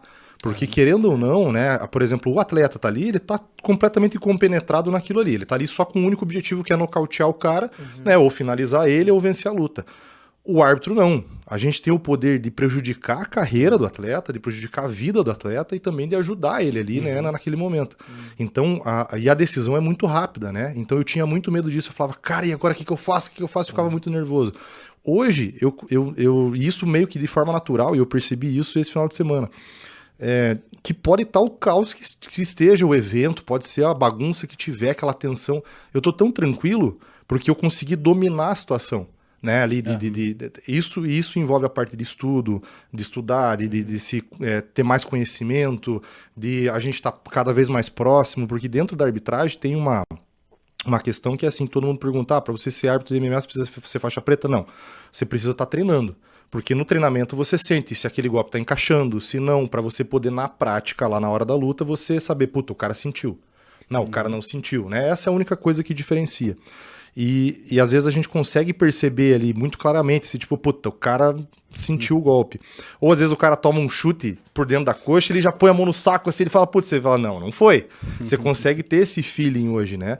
Mas antigamente eu tinha muito esse medo. E hoje eu já consigo dominar essa situação. Então, essa parte de você entrar como se fosse uma luta de campeonato mundial, todas as lutas, né, como o doutor falou, você tem que entrar para competir como se fosse o final de campeonato mundial, né? Se o cara tiver essa mentalidade, ele consegue chegar longe, né? E hoje, de forma natural, para mim, no meu caso, né, eu consegui me concentrar tanto no que eu faço, que o feedback que eu queria, hoje eu tô chegando. Que às vezes eu entro para arbitrar e às vezes chega um professor e fala assim para mim, cara, que bom que é você que vai arbitrar a luta do meu atleta. Porque eu sei que você vai cuidar dele e você vai seguir todos os protocolos. E isso, tipo, foi de forma natural, né?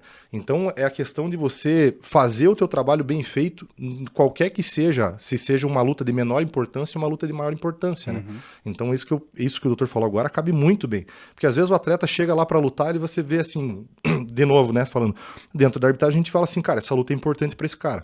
Essa não. Ele vai fazer uma luta que pra ele não é... Ele vai lutar por lutar. Mas o cara entra lá, tipo, meio que sem vontade, tipo, putz, eu tenho que fazer essa luta aqui só pra poder fazer Sherdog, sei lá. Sim. O cara não entra aí, tipo, não, cara, tô concentrado aqui, eu vou entrar, vou fazer meu trabalho, seja por um título mundial ou seja essa luta aqui que não tem muita importância na minha carreira, mas eu vou fazer o meu trabalho. E isso a gente vê claramente, que às vezes o cara tá... Parece que nem tá ali. Você sentia mais adrenalina sendo lutador ou como árbitro? Como árbitro. Mas, até hoje, assim? Até hoje. Bem bastante, assim, porque tipo, entra nessa questão, tipo, eu falo assim, cara, se eu errar aqui, eu vou prejudicar alguém. Se eu erro como lutador, eu tô me prejudicando, né? Então, tipo assim, pra mim, beleza, eu vou levar a culpa pra casa, não. Agora, se eu erro numa luta, deixo o cara tomar um soco a mais, ou deixo o cara apagar numa finalização, aquilo eu levo pra casa. Eu falo assim, puta, cara, eu podia ter parado aquela luta antes, porque não é comigo, é com o cara, né? Então eu fico pensando, falo assim, puta, cuidado com o outro ali. Eu fico pensando, cara, não precisava ter deixado o cara tomar aquele soco a mais, sabe? Às vezes quando acontece, porque é muito rápido, né? São fração de segundos, né?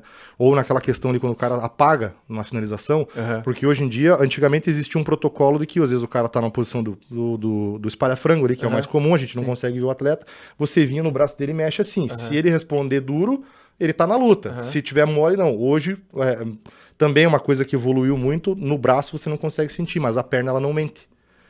Que o dedinho faz aquele...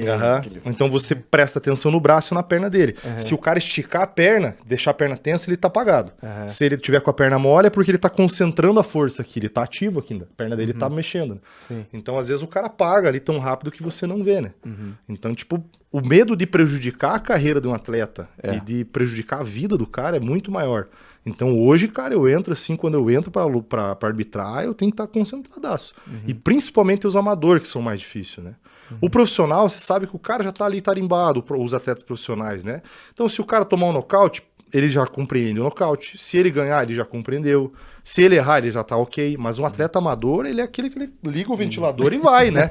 Tipo, ele dá e desdá o soco, né, cara? Então, às vezes, o cara não... E é muito legal porque a experiência, pra mim, de ter convivido na arte marcial, ter passado a minha carreira, isso me trouxe uma puta evolução pra hoje. Tipo, hoje, às vezes, o atleta amador, ele toma já aconteceu numa luta, o cara tomar um socão na primeira luta, sangrar, e ele olhar pra cima e falar, tá sangrando. Eu, tá bom. Continua. Né? Tipo, não, tá sangrando. Eu falo, continua. Daí eu entendo, tipo assim, cara, eu já passei por isso.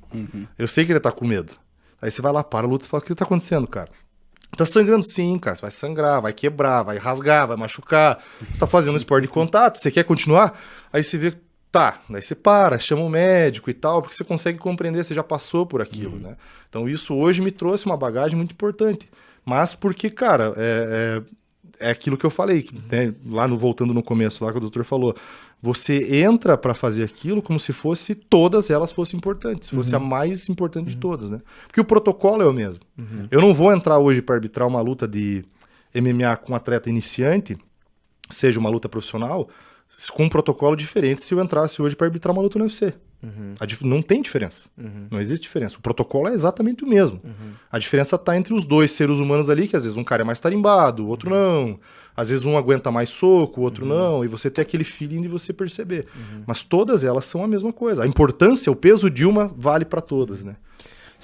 Doutor, você diria que há uma... Qual seria, assim, a melhor faixa, vamos dizer assim, de idade para se trabalhar?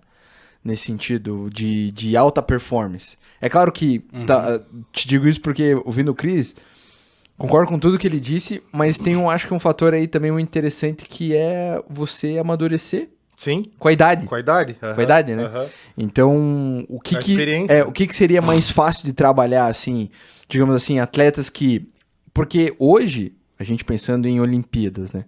Tem atleta que vai para as Olimpíadas com 15 anos, 16 anos, e é Olimpíada, e é Olimpíada mesmo. Não é Olimpíada Júnior. Troço é o pica das galáxias, é Olimpíada, né? entendeu? Tipo, e você vê, eu penso muito nessa parte de ginástica artística, rítmica, né, que eles fazem lá, que a gente vê a galera com 15, 16, 17 anos, e o cara quando ele tá com 24, ele já passou por 3 ciclos olímpicos. E às vezes vai entrar um cara com 32 que é o primeiro ciclo olímpico dele, por assim se dizer.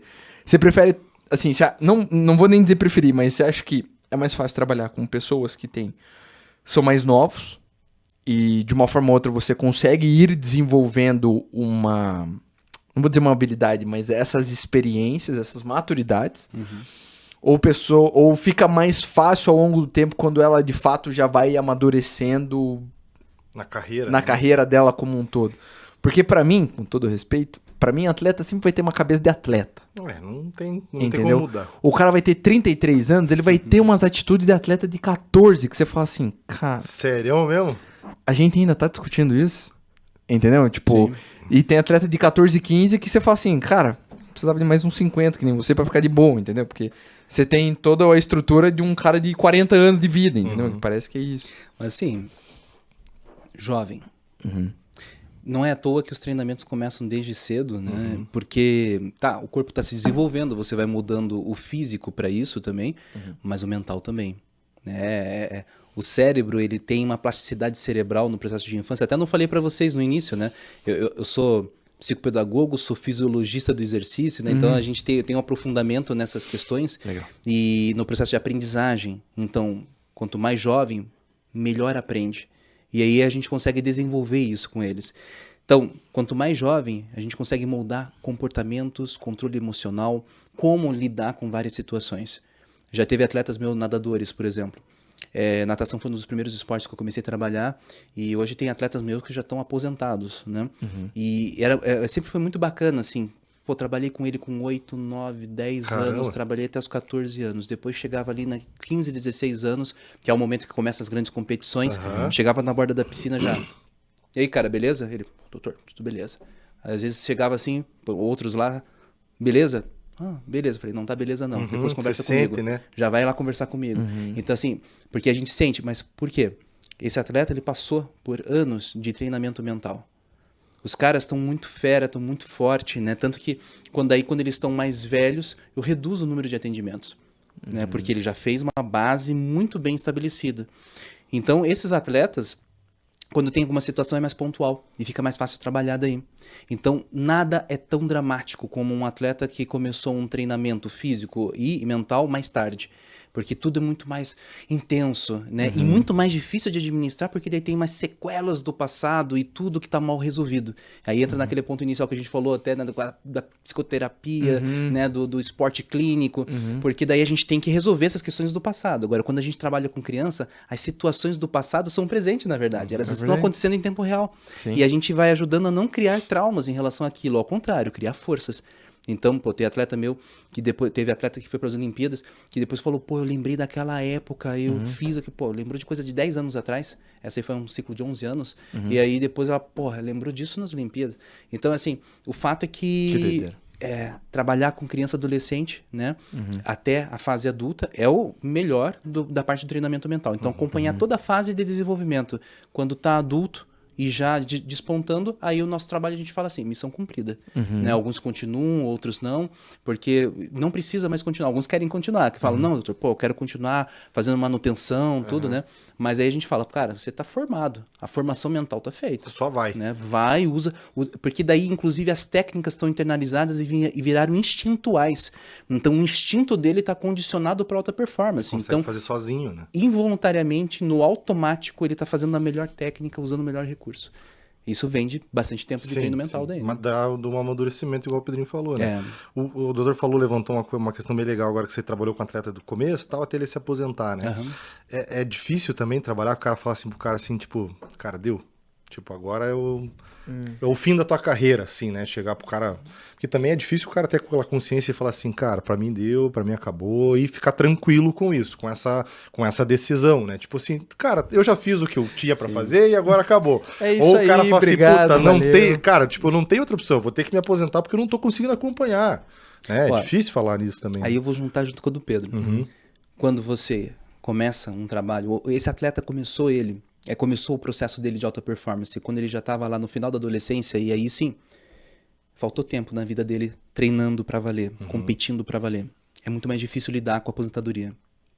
Agora, o atleta que começou cedo e trabalhou tudo desde o início, fica muito mais fácil. Então, os meus atletas que foi lá do início até o fim, foi um processo natural, porque eles já foram sentindo o que ia acontecer. Tinha um atleta meu que tinha um grande sonho de Olimpíadas. Não conseguiu, ele conseguiu para um Pan-Americano, que já é uma grande conquista. Sim. Mas ele chegou para mim uma vez e falou, doutor, tem que falar uma coisa séria contigo. Eu falei, puta, fudeu. Fiz uma cagada. Matei alguém. Induzi o cara a fazer uma cagada. Aí ele falou, doutor, repensei. E ele tava até assim, cara, meu objetivo mudou. Eu não vou mais para as Olimpíadas. Passou meu momento. Eu não me sinto em condições, eu não tenho a habilidade necessária para chegar. E aí eu falei para ele, perfeito. Ele já tinha amadurecido, ele estava consciente e eu não tinha nada para falar nele, ao contrário. Eu falei, você tá certo. Ele falou, não, eu sei disso. Eu falei, tava esperando você chegar nesse ponto também.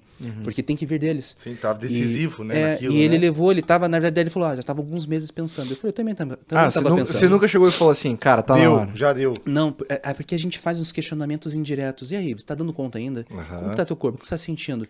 Vai dar conta, Faz vamos o lá, cara vai fazer. pensar, né? Faz ele pensar. E aí ele tava pensando, ele tava no auge dele. Mas ele não estava mais no auge dentro do esporte, porque Da alta performance. os outros já estavam passando, todo mundo adulto já, Sim, todo mundo conquistando coisas a mais e ele não conseguindo avançar. Aí foi ali no momento do Pan-Americano, quando ele voltou, ele falou, cara, Deu. realmente deu. Mas não era aposentadoria ainda. Daí ele Sim. falou, não, eu vou ficar mais um tempo, daí ele ficou mais 2 anos. Aí treinando, competindo, mas aí foi o que aconteceu, já não consegui mais o Pan-Americano, foi caindo, porque o corpo já não Ele não conseguiu dava. performar. Não Em conseguiu resumo, mais. É isso, né? E ele entendeu que esse era um processo do corpo Natural. dele, natural, e saiu disso muito bem. Hoje já era formado, Sim. inclusive naquela época, mas não tinha atuado, tá super bem aí, né? Então, e ficou pra história dele. Foi para um Pan-Americano, né? Hoje é um empresário bem sucedido. Então, Pô, que bacana, né? Esse é um processo natural. Agora, os caras que fazem meia boca, chegam ali, pô, os caras sofrem. Os caras saem com aquele sentimento de, pô, eu não consegui, não me realizei. Tudo. Passou o tempo. A gente ajuda e resolve, Sim, sim. mas é muito mais trabalhoso, porque daí tem que falar, cara, então agora nesse processo a gente vai encontrar um sentido pra você. E aí a gente consegue organizar, mas ele tem que estar disposto a isso, porque muitas vezes querem ouvir, não, mas eu quero continuar. E a gente faz um trabalho mapeando. Eu vou sempre converso com todo mundo que está envolvido pra ver se tem alguma forma. Quando tem um técnico que chega pra mim e sempre fala, Paulo, tem uma possibilidade, talvez lá. Eu me pego nisso, falei, então vamos tentar. Eu vou falar, olha, é pequena possibilidade, mas se você está disposto, a gente faz uma programação, em tanto tempo a gente tem que ter esse resultado. Se esse resultado não vier, a gente vai ter que parar para repensar novamente. E aí a gente faz um planejamento e toca. Mas quando todos que estão à volta ali trabalhando junto falam, olha, ele não dá vai. mais, aí eu já tenho que trabalhar isso com ele. Eu falo, ó, quer a real? Daí, porque, Ah, doutor, é entendi. só isso que eu quero. Aham. Então, cara, não tem mais coisa. Você pode conseguir esse tipo de resultado. Ó, você pode ir para uma competição regional e ser o campeão. Pô, beleza, você vai estar jogando com a garotada ali, lutando contra a garotada ali de 17, 18 anos, né? E você tá com 30. Beleza? Mas é isso que você quer? Pô, não é isso que eu quero, tudo. Então agora a gente vai ter que rever o que você vai fazer da sua vida. Né? E aí, pô, o cara nunca se preparou, né? É muito mais complicado. Mas aí ele vai se... Pô, teve um que a gente ficou 1 ano e meio na preparação de aposentadoria dele. Caramba. Mas aí naquele momento ele já tinha começado a faculdade, ele já tinha casado, porque ele tava enrolando a namorada dele faz tempo. Aí, assim, sabe, comprou carro, né? E ele foi se estruturando, que ele tava trabalhando, tava conseguindo pagar a faculdade dele, né? E aí ele tava em busca do que ele conseguiria. Naquele período ele não ia conquistar o que ele queria ainda. Sim. Mas... Tava trabalhando né? por fora, né? Tava trabalhando por fora, né? Dando aula, né? Sim, Inclusive, sim, né? sim, Da sim, luta, sim. né? O mais comum, né? O cara vai lá, pô, dá ali os freela dele, né? E tava conseguindo fazer. Mas ele tava em busca. É isso e é lá que eu quero chegar. Então isso também foi muito bacana. Então é um processo complicado, assim, né? Mas é muito importante trabalhar. Quando a gente percebe que o atleta tá na meia-vida já, Sim. a gente já começa, né, a entender como ele está enxergando. Tem alguns hoje que eu atendo que estão nessa fase, que eu já falei, e aí, cara, que você pensa, não, doutor, tô vendo que aqui assim até 2025, mais ou menos eu vou estar, mas depois disso eu vou fazer outra coisa. O cara já planeja. Bem consciente. Ele planeja que não quer planejar, na verdade. Sim, Porque ele sim, fala sim, assim, sim. depois eu vou ver, por enquanto eu tô tranquilo. Deixa eu chegar lá. Entendi. Mas aí o cara que tá de boa, né? Sabe assim que vai chegar um momento consciente, crucial, né? mas nesse momento ele tá vivendo o esporte e é isso. Sim. Também é legal. Isso é bem, essa parte também é bem resiliente, né? Porque assim, a gente vê que tem aquele cara que chegou aonde ele queria ou cumpriu, seja lá, sendo campeão no objetivo dele lá, e ele falou, cara, pra mim não dá mais. Mas eu vou ser treinador. Mas eu vou ajudar de alguma maneira, mas eu vou continuar envolvido na parada, né? De novo, falo, eu sou um caso desse, porque, cara, quando eu parei de lutar, eu falei, cara, eu quero continuar, mas eu tenho que dar um jeito de estar envolvido na parada, né? Tipo, eu vou achar um meio de estar envolvido ainda. E a gente vê que tem aquele cara que vai, daqui a pouco ele não conseguiu chegar no objetivo, ou chegou no objetivo, e daí, que é aquilo que o doutor falou anteriormente, que é aquilo, tipo assim, o cara tem o medo de vencer. Que eu acho, me corrija até se estiver errado, talvez também seja aquele medo, tipo assim, cara, se eu chegar, tá, o que vem depois disso? Também. Sabe? Verdade. Tipo, cara, tá, eu já conquistei. O meu sonho era conquistar isso aqui. Tá, e daí? Tipo, é isso aqui? Pra onde que eu vou? Tipo, não perdeu a graça o troço. Então vou parar, sei lá, vou ficar em casa, né? Porque tem aquele cara que, tipo, ele tem um planejamento. Não, meu planejamento é conquistar um cinturão e depois que conquistar esse cinturão, sei lá, vou abrir uma academia, vou abrir um projeto social, vou ser treinador, vou fazer outros atletas conquistar o cinturão com minha experiência, sei lá. Mas pro cara também tem essa consciência que é dentro daquela máxima também que o cara que às vezes é bom professor não consegue ser um bom lutador. O cara que é um bom lutador, às vezes não consegue dar uma boa aula, não consegue ser um bom professor também, né? É o cara ser resiliente e entender também onde ele se encaixa dentro disso, né? É um jogo mental muito difícil, Sim. assim, pro lutador, principalmente, também. Até porque geralmente os caras também não teve uma estrutura de educação. Sim, de família também, Era né? alternativa na vida. A maioria, sim, né? Então veio da periferia, Sim. o único caminho, era a bola no pé ou ou faz. o punho, né? Aham. E aí, tipo, os caras chegam, eles não tiveram uma formação de, sempre existe um depois, vamos lá, tem que estruturar uma carreira, uma vida, aquela coisa. Não, é isso. Vivendo cada dia, a gente não sabe o que vai ser amanhã, Sim. né? Então, na hora de trabalhar com o lutador, principalmente, né? A gente tem que trabalhar, na psicologia, a gente trabalha muita conscientização, planejamento. A gente chega a trabalhar finanças. Já sentei com tanta gente para fazer cálculos e organizar as finanças, estrutura. Na verdade, é bem comum trabalhar isso com eles também, porque eles precisam ter uma noção financeira. Se Tipo, perde, né? Pô, o cara ganhou num dia, perdeu no outro. Eu falo, cara, que é isso, né? O dinheiro não para na mão, né? Não, doutor, muita conta, vamos ver, né? Daí lá comprava, só um exemplo basiquinho assim, né? Comprava 10 pães. Aham.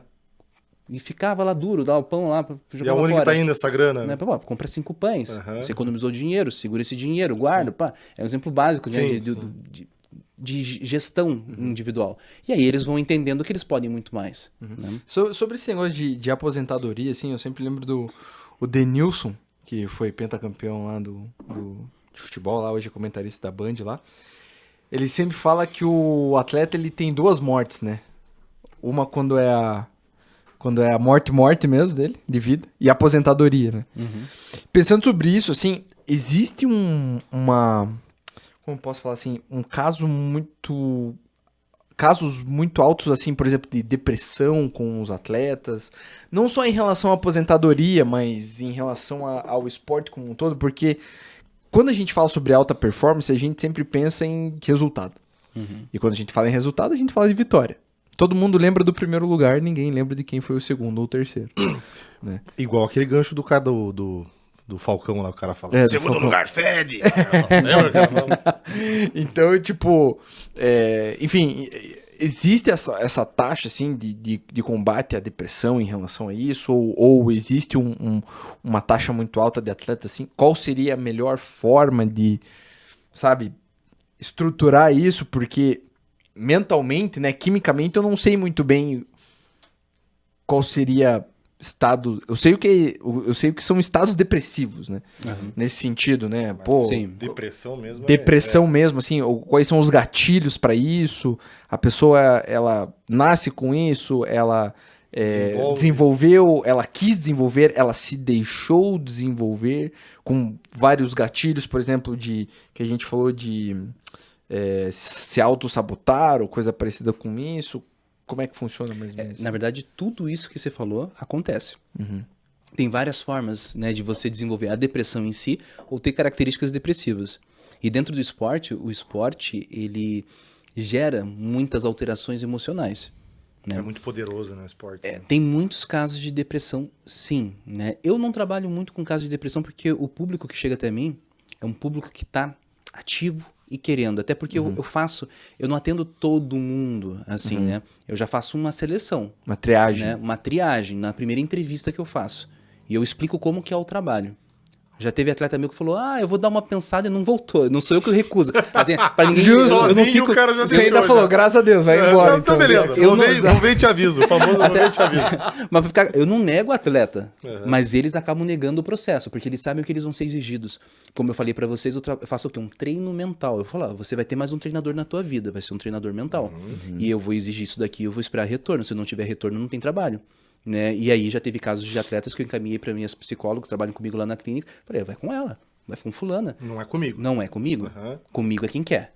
Porque eu não tenho tempo a perder aqui com quem tá me enrolando. Né? Eu falo assim, você tá fazendo perder o meu tempo e você tá perdendo o teu dinheiro.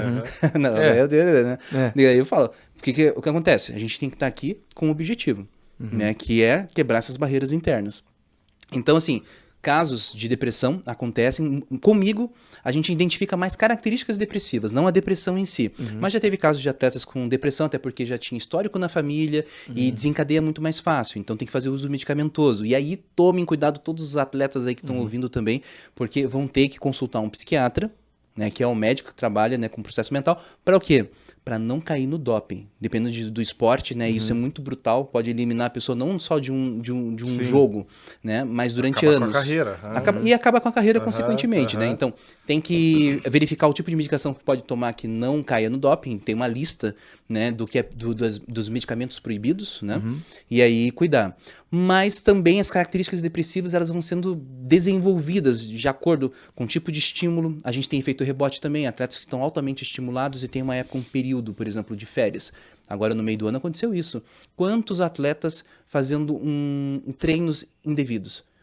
A comissão técnica deu férias. E eles estavam treinando nas férias. porque eles não conseguem ficar sem, eles estão viciados. Não desacelera, né? Não desaceleram. Quando eles param, eles entram num processo depressivo. Processo depressivo é diferente de depressão, Sim. mas as características são muito similares. E se a gente não tomar cuidado, pode se desencadear a depressão. Sim. Mas quando eles estão sob supervisão e cuidado psicológico, a gente identifica e já trabalha em cima disso. E faz o controle e os recursos necessários. Mas temos casos, sim, de bastante depressão, temos casos de atletas que desistem do esporte porque estão com depressão, só que normalmente em equipes que não têm o acompanhamento psicológico. Então, e quando o técnico não tem a sensibilidade, isso passa despercebido. E quando eles falam, nossa, mas fulano desistiu, fulana parou. Por quê? Estava num quadro depressivo e ninguém percebeu. Então, está crescendo muito, nós estamos numa sociedade doente, né? E principalmente atleta hoje ele está sendo... Ele tá ficando um bicho estranho, porque as pessoas querem ficar no celular, nas redes sociais, querem fazer lá os TikTok e companhia, né? E não querem mais estar num tatame, numa quadra, numa piscina, fazendo esporte. Estão reduzindo e os que estão ficando, eles também já têm perfil diferente. Então, eles estão muito pelo ego. Por exemplo, já tive atleta minha da natação que falou, Paulo, eu tô ficando com o ombro muito grande, né? Tô ficando feia. Eu falei, você não tá ficando feia, você tá ficando com o corpo de uma nadadora profissional. Se você não quer esse corpo, você vai ter que parar a natação. Aí eu falei, você não vai responder nada pra mim hoje. Aí ela tava entrando num processo depressivo já. Aí eu fui investigando melhor o que estava acontecendo. Ela tava iniciando bulimia. Tava várias coisas. Com as meninas é mais complicado. Ali, mais que tem forte. a parte hormonal. Sim. Elas estão geralmente numa fase ali com o começo da menstruação, né? Dos flertes, Sim. né? E vem a autoestima. E nós somos uma sociedade, né, que tem um perfil de mulher bonita. E não é o perfil do corpo da O atleta. desejado, né? Sim. Né, exatamente.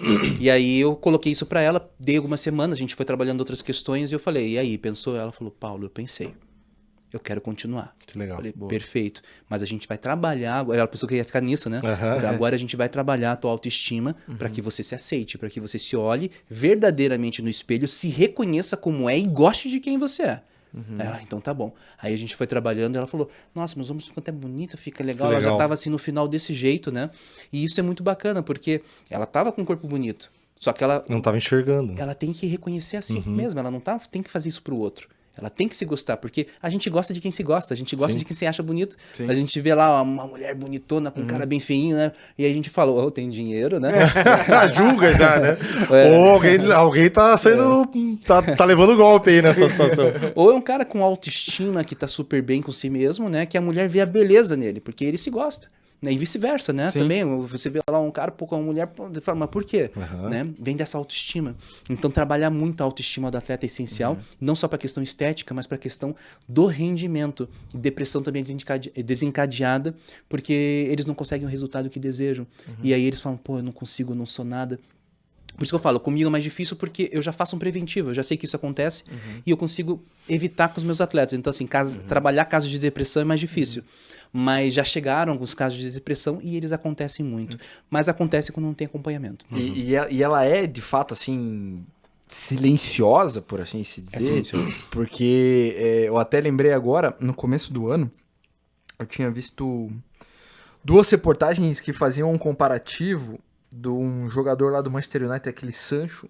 Aquele cara era... Acho que é Sancho o nome dele. Que ele era, cara, considerado pra ser, tipo, um próximo fera aí e tal, tudo. Pô, e daí foi contratado pro Manchester United. Teve um quadro depressivo. Aí o Manchester tirou ele dos treinos e tá cuidando do cara. Não sei se até hoje, né? Porque isso foi em janeiro, eu lembro que foi em janeiro.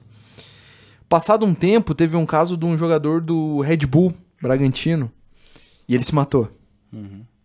E vamos dizer que é um time de Série A da Inglaterra e um time de Série A do Brasil, né? Então, vamos dizer que... Ainda mais o Red Bull Bragantino, que tem um patrocínio da Red Bull, né? Então, tem vários times no mundo, então de fato estruturado. Não igual da Monk, Não, mas é que...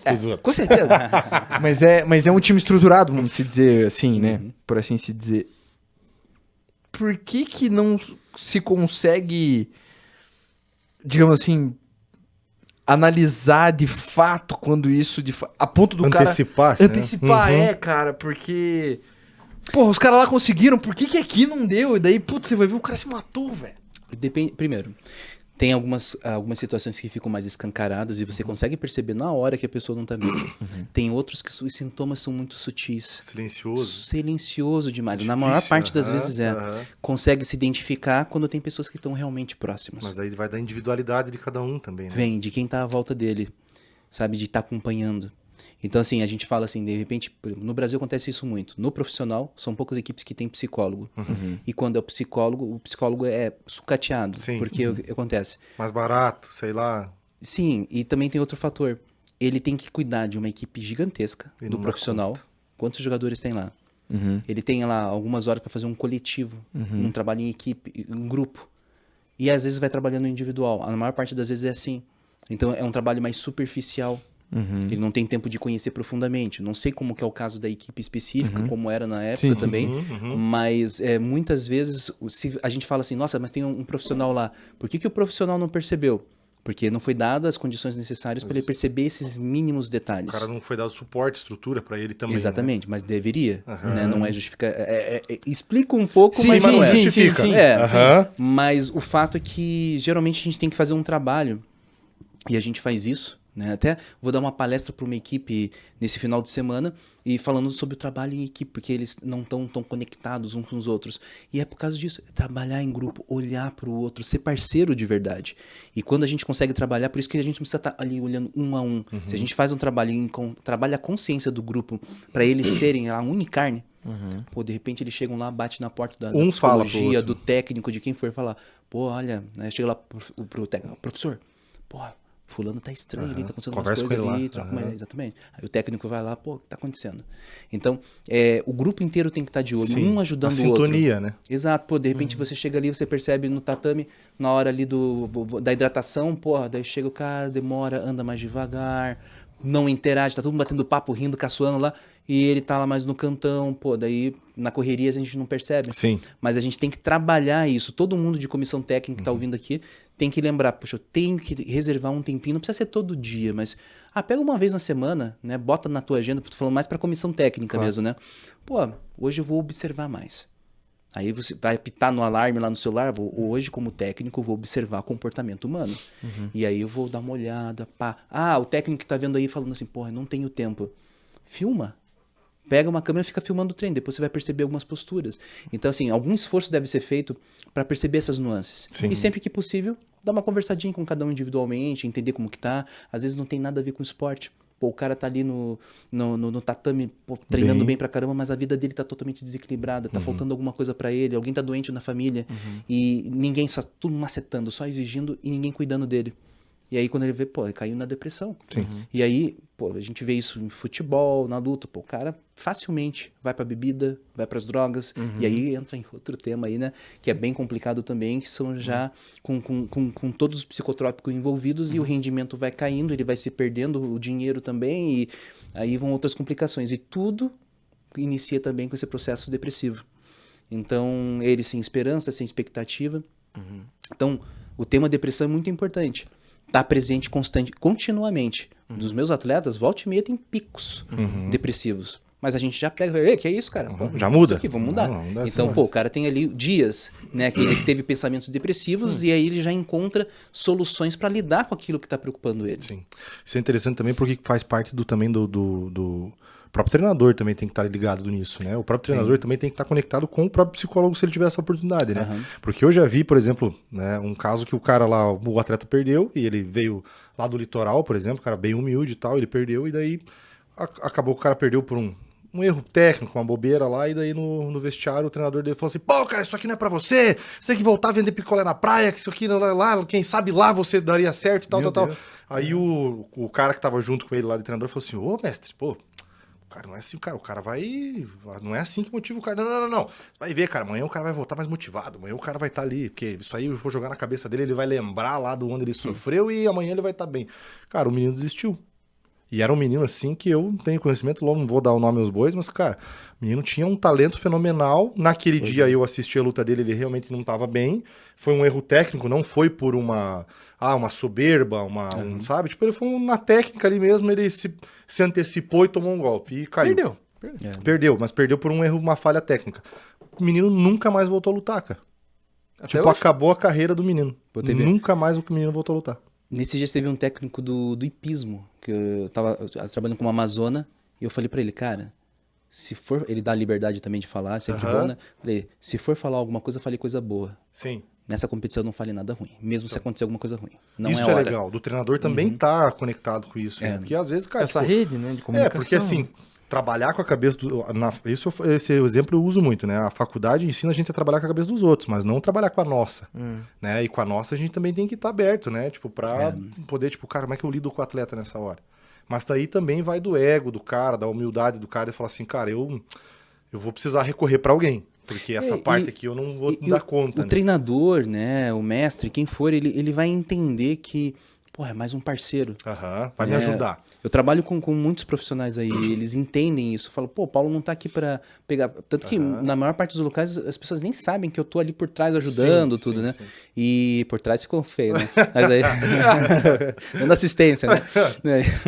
Mas aí o fato é que, pô, daí eu vou lá, vou dar uma dica, o cara vem e fala, pô, Paulo, valeu, ajudou, né? Ninguém nem sabe que eu falei com ele, que ele veio falar comigo nos também. bastidores, Tá nos literalmente, bastidores, né? literalmente, Até psicólogo a gente não tá aqui pra ficar brilhando, a gente não é figura principal, a gente é um auxiliar. Sim, Né? sim. E quando o técnico ele entende que nós estamos ali para auxiliar ele, ele fala, pô, tem mais uma ferramenta bacana para me ajudar, e se apropriam disso. Tem alguns que até abusam, já mandam mensagem todo dia, pá, pá, pá. Aham. Mas faz parte do trabalho, Claro, né? claro. E isso é bacana porque auxilia muito, né?